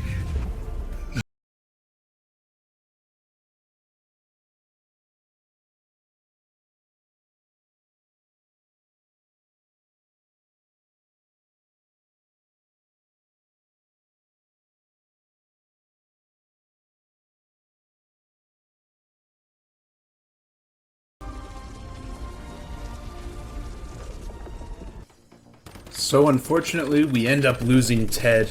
Of course, this was something that happened in the past. We were just watching the ghosts play it out again. But yeah, pretty dramatic cutscene there. Really well done. And definitely makes me want to get revenge for Ted, no doubt about it. So we get back to our base, and we're now able to place down the advanced gear workbench and advanced supplies workbench. This lets us create tier 5 gears and weapons, as well as tungsten ammunition and some other really useful stuff. So we go ahead and we craft a tier 5 rifle. I'm using the same rifle as I was before because that power surge was so effective for us. And then I do end up enhancing some of my mods for the first time. So this was really cool. It allowed us to do more damage to normal enemies and gave us some other nice perks.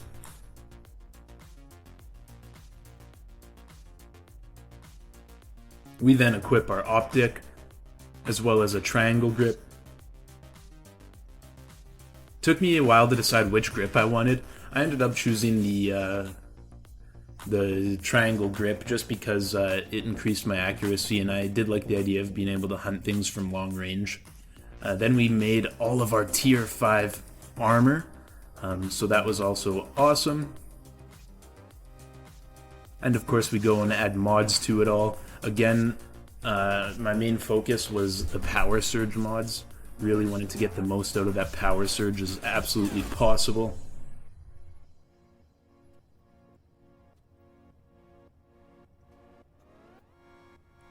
And I put on this cool looking pistol as my secondary weapon, and I changed our melee weapon to this axe as it was a little bit better than the baseball bat we had been using.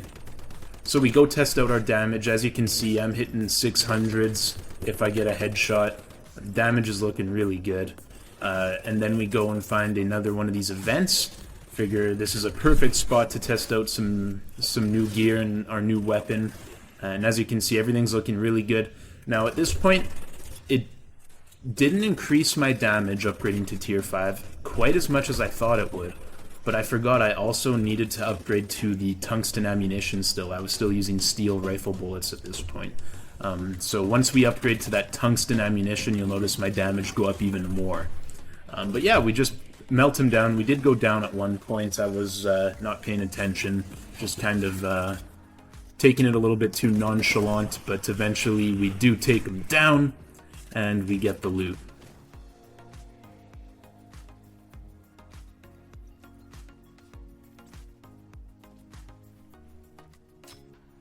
And we go and skin another rabbit, find some silver ore, and we find another one of these events. This one was actually really tough. These eggs had like a crap load of HP. It really took a long time to destroy one, and you had to destroy 9 of them. And at the same time, there are all these enemies coming in. But as you can see, one of my power surge special effects was dealing lightning damage to these guys as we were going, so that was really nice.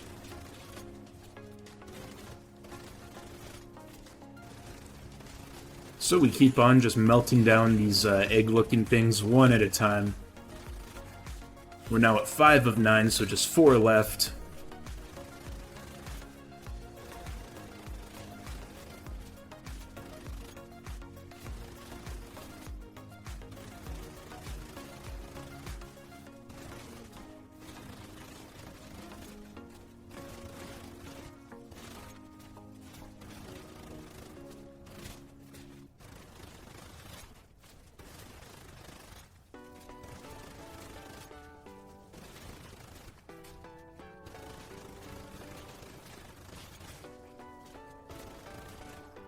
And I was trying to find the last egg. It took me a while, but eventually we find 2 more over here, oddly enough. Even though we only needed 1 more to complete the event.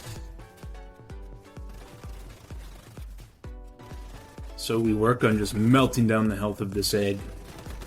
And just like that, we finish it off, complete the event, and grab the loot.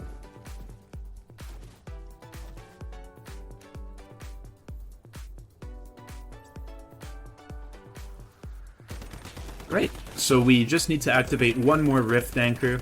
We head over to Evergreen, another community that has a couple rift anchors for us. And once we get to Evergreen, we do find an elite right away, just in the center of town. We take out all the smaller enemies first, just so we can one-on-one the big guy. And we engage with the elite.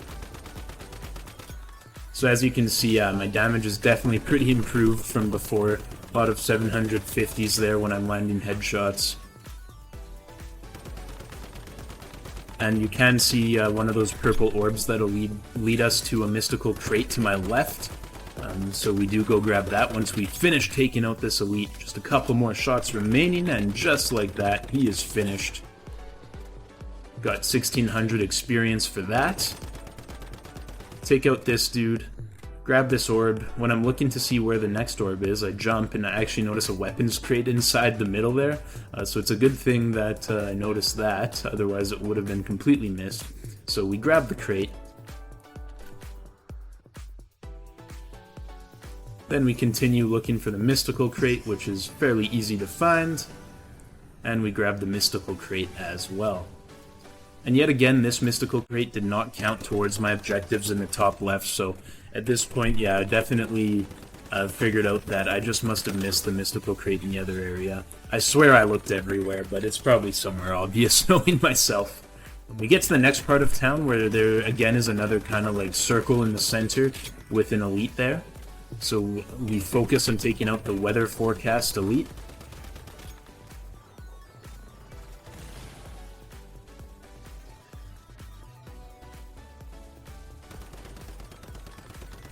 At this point, he spawns a rain cloud on top of me that deals damage.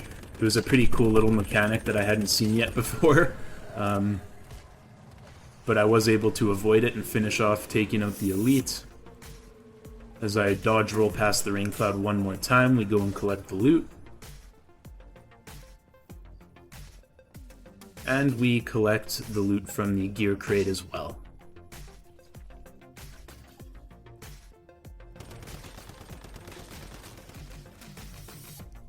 Then we make our way towards the rift anchor, and on the way we find another chest to loot. We grab the loot, we activate the rift anchor, and then we continue on exploring Evergreen. Take out some more deviations.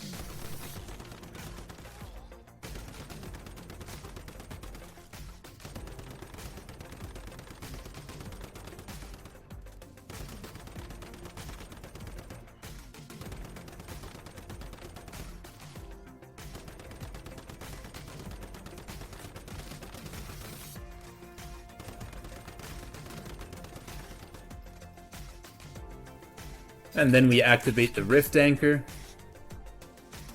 And now, I would like to present to you HaveAChill, the real estate agent. So for our first home tour today, we are just outside of Evergreen, where we have a massive, modern, luxurious home with marble flooring, indoor farming, so you never have to leave your house and worry about deviations, all the food you could want inside. We have a nice spiral staircase, as well as perhaps the largest bedroom in the world. Could use a little more furniture in there, but nonetheless looked really good.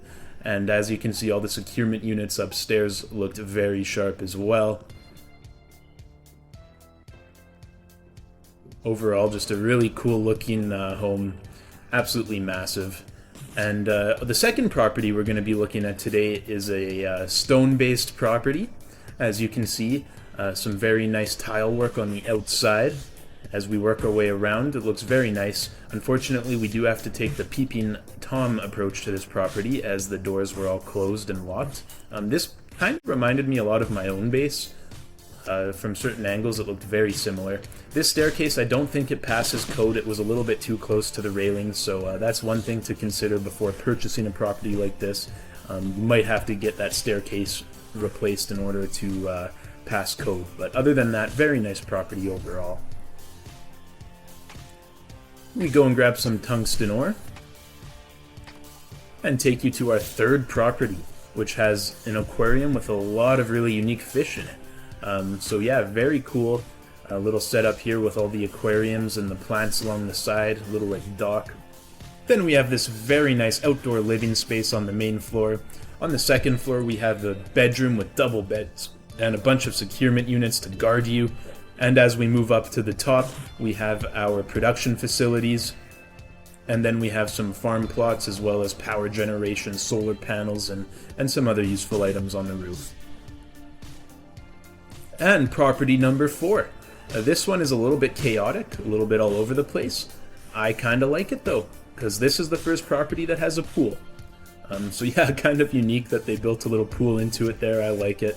The first floor is very efficient with all of the most needed workbenches and that sort of stuff. We do have some automated crops growing on floor number 2, a bunch of securement units as well. He does have a fridge as well as a kitchen and some water supply over there. And as we keep working our way up, we come across this nice little room with a vending machine, some more production facilities on the balcony, and rooftop access. So let me know which property was your favorite down in the comments, 1, 2, 3, or 4. I think mine is definitely number 1 with those marble floors and the modern look. Heard what happened to you in Chalk too. Nasty bit of business, that. But I have some news might cheer you up. It's like this. I need to know things in order to conduct my research effectively. To do that, I make friends, not unlike I have with you. There's Billy and Barry and Bruce, Vivian, Veronica, Vera, Kareem and Carl. Well, you get the idea. Plenty of contacts keeping me apprised of things. And before you ask, no, those aren't their real names. My contact, Vicky, says Rosetta's been conducting some sort of field test associated with this meta-deviant program. Right here in Red Sands. I figured you'd want to meet up with him. So I arranged a face-to-face. That's the million-dollar question right there. What indeed? How about turning meta-humans into meta-deviants? Really quite industrious. Why let nature have all the fun? Double-edged sword, that proposition. Like a box of chocolates. Never know what you're going to get until it's too late. Heck of a gamble to take, if you ask me. Betray you? Oh, yes, well, I imagine she ultimately saw you as a threat. Wanted to keep you close until she was sure she had a way to eliminate you. After that, it was just a matter of earning your trust until she could lay her trap. Besides making you look foolish, not too much. Unless, of course, you count trying to change the course of human evolution. We? Ah, yes, I see where you're going there. Thing is, I'm happy to just watch and enjoy the spectacle, to be honest. But tell you what, in the spirit of cooperation, I'll share what I know. So after a long conversation with Lowe, we go and meet his informant. You must be the mayfly Mr. Lowe told me about. I'm glad you're here. I need your help. 2 locals that live in this area. Rosetta took them. A mother and daughter. They're being held at Rosetta's Lea Research Laboratory, not too far from here. Mr. Lowe said you'd be able to get them out of there safely. Yes. I'm pretty sure they intend to run experiments on them. Alright. So, we have our next objective for this quest line. Well, no matter. But Trent has another quest for us, so we go talk to him. Yes, I used to be. Why do you bring that up? Someone claiming to be a mayfly. You're the only surviving mayfly I know of. Are you saying this woman was an imposter? Well, Mary's a common enough name, especially for low-ranked Rosetta members. At this point, most of them are clones with the same few names. I haven't been a member of Rosetta since Starfall, 20 years ago. When it comes to what they're up to now, I don't know any more than you do. But I do know of one place that might be helpful to you. Source Extraction Point 73. Rosetta keeps a backup data terminal there holding all its personnel data. I'm completely sure.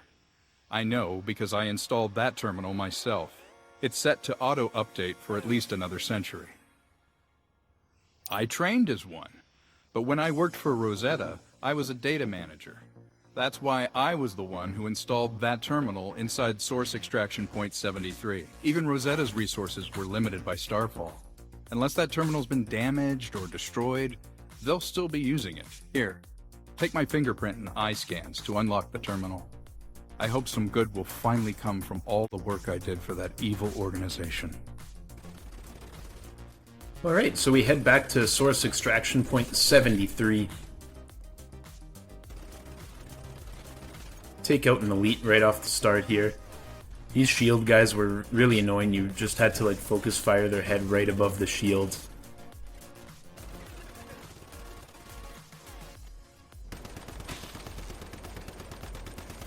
And we continued our way through, just grabbing as much loot as we could and taking out as many enemies as we could.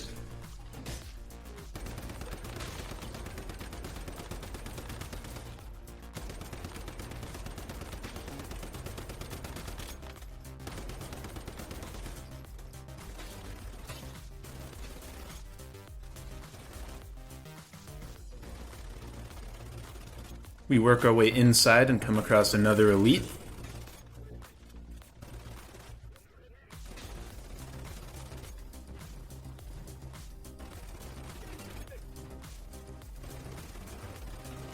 This is the second time we've had to go to this room for 2 different quest objectives, but this time the elite was much easier with the tier 5 gear we had recently upgraded to. There were no chests or anything to loot because I had just been here about an hour or 2 before. And after obtaining the data, we go back to Trent and let him know what we found. So you've been to Source Extraction Point 73 then? What did you find out about this Mary person? Mary Ames, Nalcott Security Department, Warden of the Nalcott Island Containment Zone, Commander-in-Chief. So in other words, if I hadn't left Rosetta, then this Mary Ames would be my boss. Think she'd make a good manager? I know. I understand she's the one who reactivated the monoliths and wiped out the mayflies, and who knows what else. We probably have her to thank for stirring up open conflicts between the Union and Rosetta. Regardless of her intentions, we must thwart her plans. As the leader of the Union, I'll tell you this. I know how much of a debt we owe the mayflies. After all you've done for us, this is our chance to pay you back. You have our support. Sure, ask me anything. Then good luck, Mayfly. No matter how difficult the road ahead is, I hope you don't give up. Humanity is counting on you. This part is weird. I just finished talking to Trent, but then it wanted me to talk to him again, so I go back and talk to him again. Just in time. The situation is evolving rapidly, and not in a good way. Yes, indeed it is. I've located her current whereabouts with some help from my friends inside Rosetta. Seems she's about to take her experimentation to a very dangerous level. Beyond gaining unimaginable power, she wants the human race to evolve to a point where it can compete with, even transcend the great ones that devastated our world. Mary has seen the darker side of Rosetta's experimentation firsthand, and yet it only seems to strengthen her resolve. It's imperative that you go to the Whitecliff Research Lab and stop her before it's too late. But just so you know, it's under heavy guard by Rosetta Security. According to my sources, Mary took a trip to a place called Sunshine Farm recently, one of the old Mayfly strongholds. Mary wouldn't have gone there without a solid reason. But the place is overrun with vultures now. Be ready for a confrontation. Godspeed, Mayfly. Only you can stop this now. Alright, so back on the hunt for Mary, we decide to make our way towards the next quest location. Of course, we take our off-road vehicle and drift in style, hop out and immediately take out an enemy.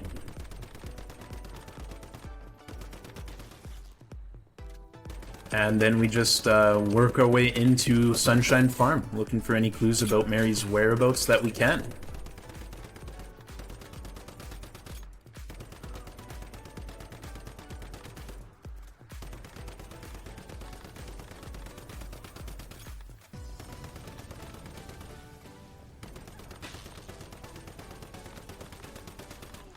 My aim there was definitely not on point, but that's okay.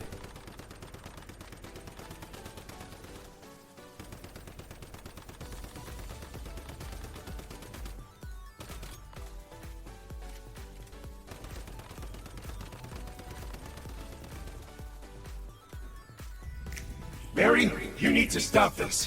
Don't be a coward, Victor. This is how we evolve. This is how we become stronger than them.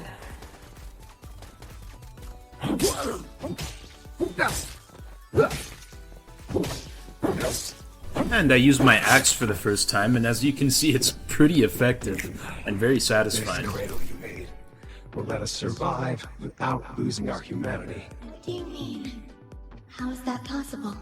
This device will let us capture deviations and harness their energy without having to absorb them. It's a better path forward, different from what the evolutionists inside Rosetta are doing.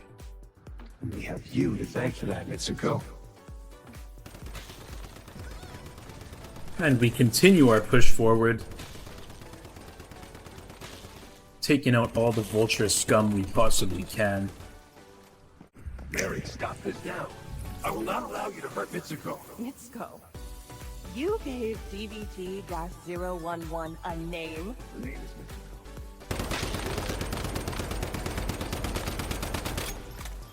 DVT-011 is our last hope. We must use it, evolve, and reshape the entire world with it. But that kind of power must be placed in the correct hands. The committee and I are in agreement. You are no longer fit to be in charge of DVT-011. Time to stop this ridiculous play acting. You are relieved of your duties. I will stop at nothing to stop you, Mary. Are you really in a position to make threats, Victor? I could crush you in a heartbeat. That doesn't matter. Not to me. So we go back to our base. I was able to place down some decoration items that we had found in our adventures. I then placed down a designer's workbench, and then I placed down a arcade machine. So basically, in this game you spend Starchrome currency, and every time you hit a gopher, you get a item or blueprint or something along those lines. So I used up all of my Starchrome and ended up with all of these blueprints and blueprint fragments and items. I then placed down some more securement units in our base. I was allowed to place down up to a maximum of 10. And I put another Digby boy in. And next up, I decided to go with the Strange Door Deviant. And last but not least, I end up going with Lone Wolf's Whisper. I had been using that Butterfly Deviant for my Combat Deviant the whole game. I wanted to change it up and try the Lone Wolf, so I ended up synchronizing with him as well. So now you'll notice my cradle, instead of having the butterfly inside of it, the cradle is the backpack. It has the Lone Wolf inside of it now, so pretty cool there. Yeah, and then we head off towards our next objective. On the way, I find my best friend. His name was Aranaxed, at least I think it was. He never really said anything or said hi to me or anything, but I took a picture of the two of us together for my memories, and yeah, it was just nice to have proof that I do have friends after all. He even took his weapon out, kind of scared me a little bit, so I ran away. And then I go and find Mitsuko. Your determination to set things right gave me the courage to act. It wasn't easy to leave, but it was time to take back what they stole from me, and to stop Mary from destroying us all with her insane plans. Mary and her evolutionists imprisoned me here. It was where they experimented on me, tortured me. I will never forget that. I'll do whatever I can to help. The rest is up to you. Alright, so we now make our way towards the White Cliff Research Lab.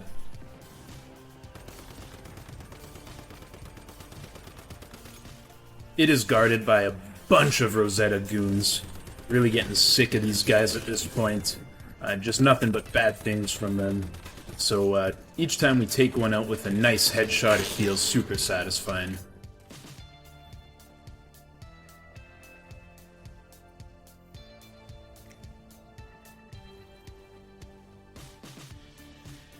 And as we head into the main part of the facility, You had potential, Mayfly. We could have changed the world together, you and I. we hear a familiar voice. Do you seriously think you can stop me? If you manage to find me, I will give you one last chance. Give me the girl and join me before it's too late. But first, enjoy this little game I prepared for you. All units, destroy the intruder. At this point, I realized I forgot to bring food. Oops, but whatever, I'm just gonna continue on anyway. So we get inside and we start taking out some more Rosetta.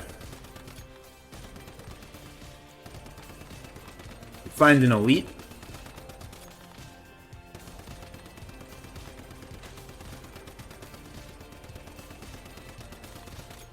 Aim could have used a little bit of work there, but eventually we take him out.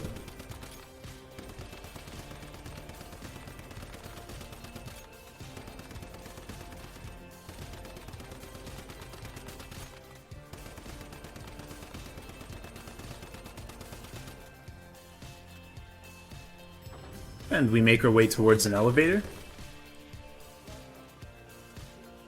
And then we find this thing that is immune. No matter what I do, I cannot kill it.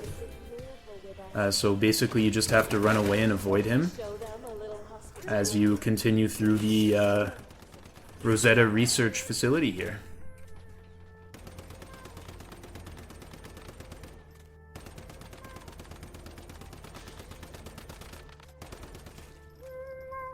So I keep pushing through, making my way towards the quest objective.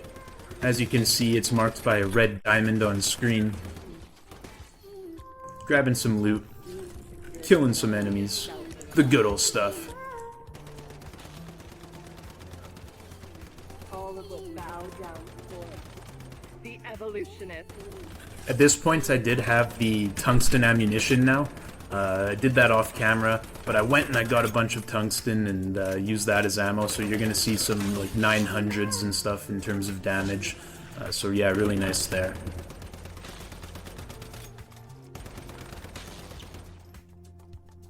And I find a weapon crate, make sure to loot that. And just keep going towards that quest objective.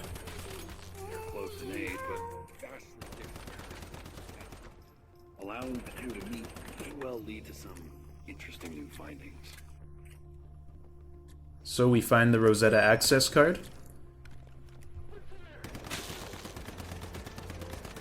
And we have to backtrack towards where we came from. And on the way, of course, we do some more killing and looting, as that is the name of the game. And then we find this guy in a wheelchair. Basically, from what I understand, his soul is what's controlling that immune monster that had been chasing us down. So you can hear that roar. I believe that's the monster dying when I killed the wheelchair guy. That was actually Mary's dad, I believe, or Mary's creator. But yeah, then we keep working through and get to this point.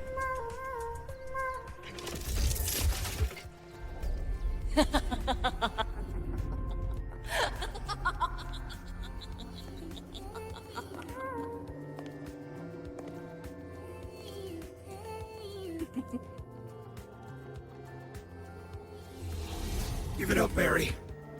We will never let you succeed. Is that what you think? That this is a matter of you letting me succeed?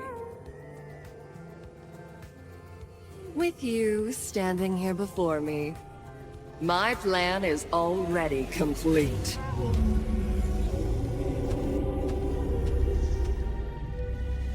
The force of evolution is unstoppable.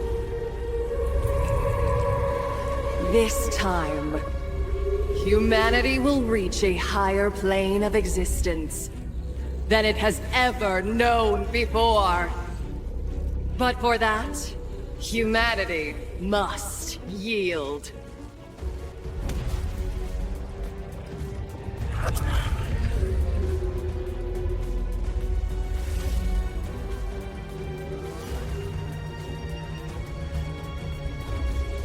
Including you. Mayfly.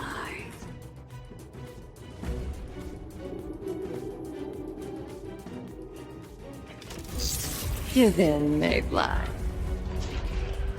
Yield to the tide of evolution. Or be crushed by it. And after that epic cutscene, we're left with 2 elite Rosetta guards to take care of. We do have Mitsuko coming in to give us a bit of a force field effect and help protect us.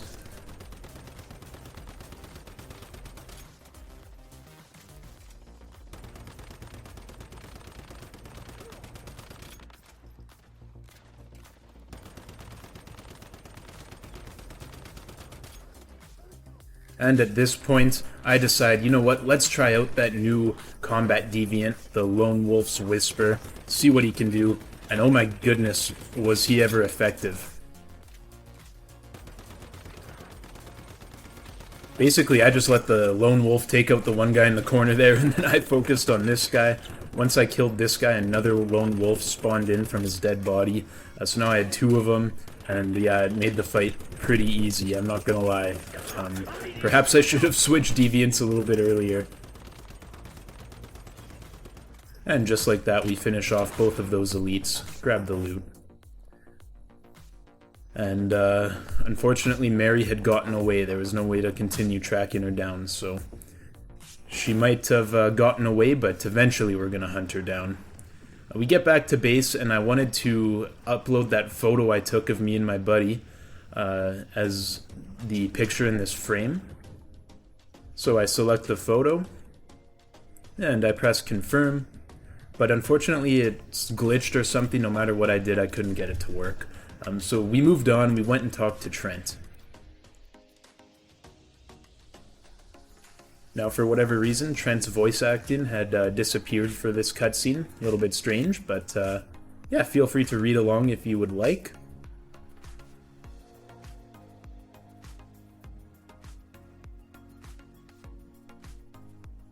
Basically giving us a bit of a motivational speech there.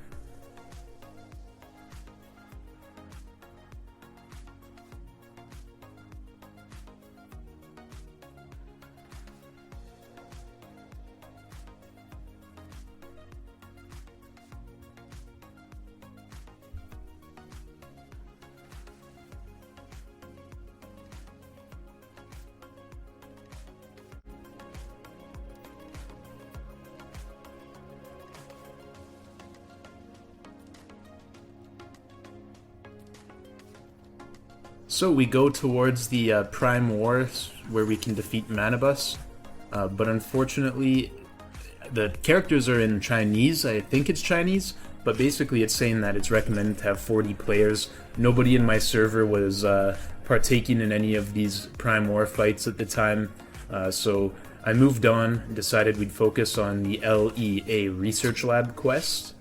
I had heard this was super difficult, so I did end up crafting myself a bunch of turrets and drones and other useful items to try and help with the fight. So we get to the entrance of the Lea Research Lab, and we go ahead and we start taking out all of the Rosetta guards that we can lay our eyes on.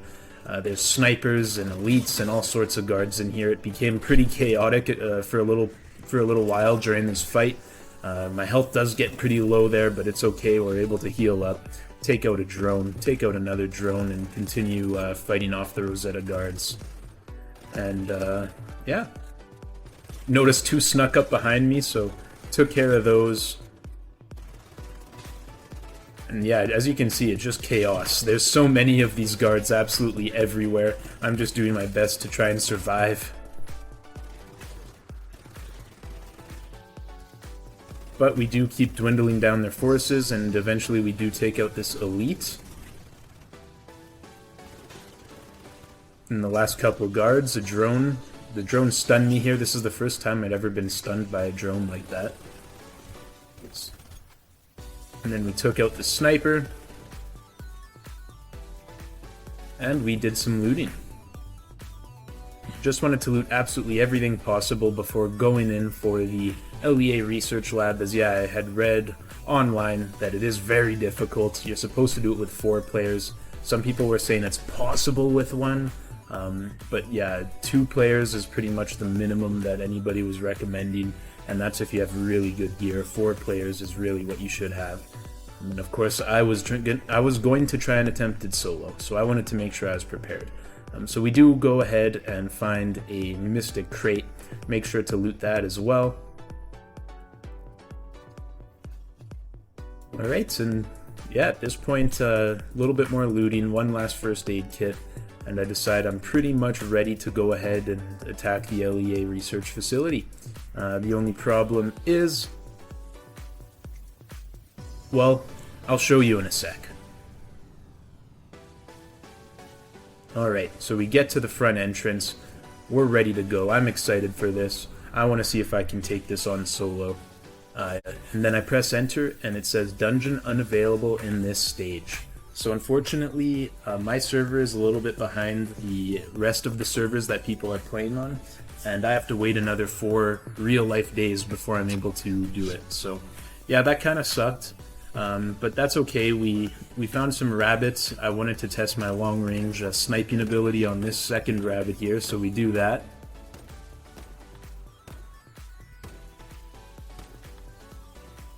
And I go in to skin it. I want to make sure that I give myself every opportunity to get that rabbit deviant, but unfortunately it was a no-go. Yeah, and then we'll do one last episode of HaveAChill's real estate.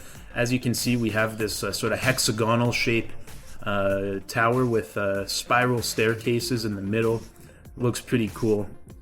He has his securement units on floor 1 here. Again, I'm not sure if this passes safety code. The way you have to get in and out of the stairs is a little bit wonky. You have to like kind of crouch down. You could definitely hit your head pretty easily. So besides the code violations, though, it is a pretty cool little setup. This guy had a really nice bed. I was, really hoping I'd unlock a nicer skin for my bed myself, but I had no such luck up to this point in the game.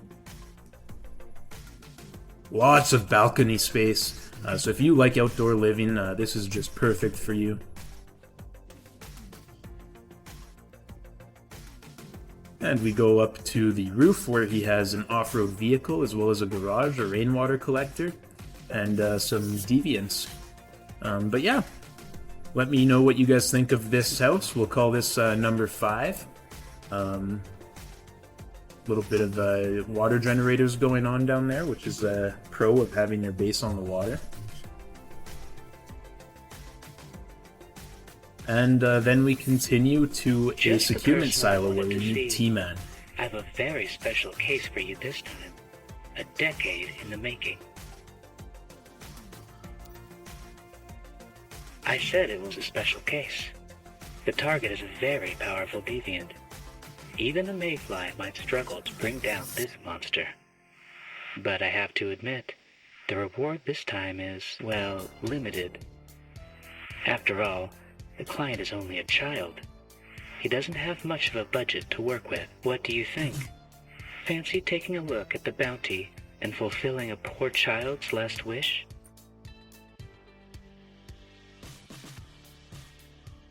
I can still recall the stormy night when that child came to me, his tears mixing with the rain washing down his face. Alright, so we enter the Securement Silo, and off we go.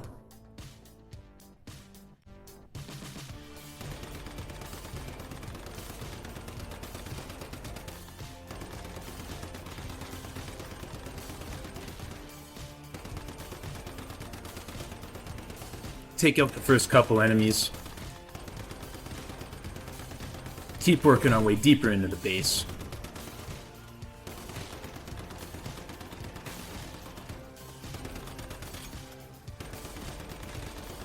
Take out one of them pesky flashlight head dudes. Explode a barrel onto this spider nest. Find these guys all in the corner like cannibals eating a dead body or something. I don't know what they were doing. But I didn't like it, so I killed them all. And then I hadn't used grenades. I was saving them for the SEA research facility, but that wasn't happening, so I figured, you know what? Let's have some fun with some grenades. So we just pelted these guys with a bunch of nades. Finished off the last two with our gun, and then kept pushing forward.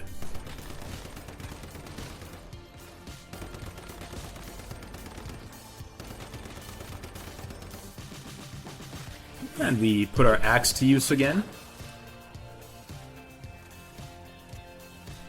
Finish this guy off with our gun.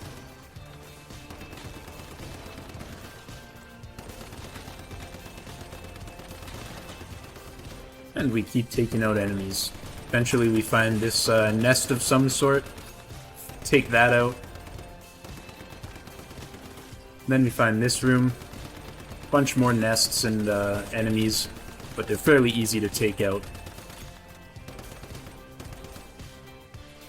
And we find this like sewage duct with these wall mouths that spit out poison or something. I don't know how to describe those things, but you get the idea. You can see what I'm seeing, so keep working our way through, do a little bit of hardcore parkour, and get to the other side. And then the next room, there's some more hardcore parkour to partake in. So we take out an enemy. And take out a couple of these floodlight head dudes. Grab some crates. And then we continue on to the final room that has the boss inside. So we aim for its weak points, and yeah. This was actually quite a difficult fight. I think part of what made it so hard was the fact that my sanity meter had gotten so full and my health bar was so low. And the other problem was that he spawned in so many mobs that, you know, it was really hard to actually focus on shooting him. It was a constant battle of trying to take out the mobs. But luckily I had a lot of adrenaline syringes. We do use a fair amount of them in this. And again, I forgot to use my deviant, my Lone Wolf Whisper, until later on in the fight. I definitely should have been using him right from the start. That was another big mistake I made. But that's okay. While we do go down a couple times in the long run, it didn't hurt us too much. I'm not sure what killed me there, but yeah. That's okay. So the way it works is there's a cooldown on your adrenaline shots, so I had to wait a little while before I was able to use my adrenaline shot there. And pretty much right away I go down again, and as you can see I still have a 40-second cooldown. I did set this part of the video to ×2 speed, but yeah, basically just have to go find cover, wait for my cooldown to finish off, and then hit myself with one of my 11 adrenaline shots and get back up and finish off this fight. I believe at this point, this is when I got smart and decided to summon in my wolf. So there you go, summoned in, and immediately he gets to work and is already making a difference. It seems like every time you kill something, another wolf spawns in its place too. So killing mobs is definitely a good idea when you have the wolves active. But yeah, we were able to take out the boss finally, grab the loot.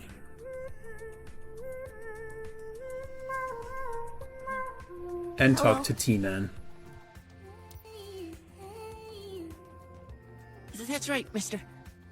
My name's Peter, and I don't know what to say, but Mommy told me I should always say thank you when someone helps me. Thank you, mister. Thank you. Now I can finally go back. Yes, yes. Very nice. We get the gist. Now get out of here, Brad, and please take this headache with you. Oh, don't you look down on me from that high horse. If you only had some idea of what my head feels like right now. I felt the reward was a bit meager, so I added some extra as a token of my thanks. I hope you find it satisfactory.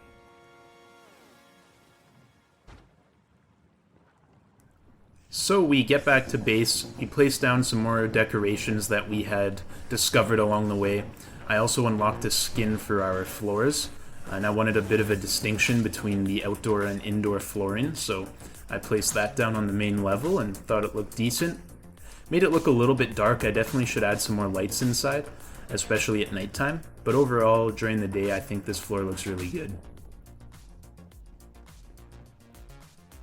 And we go pet our kitty cat one last time.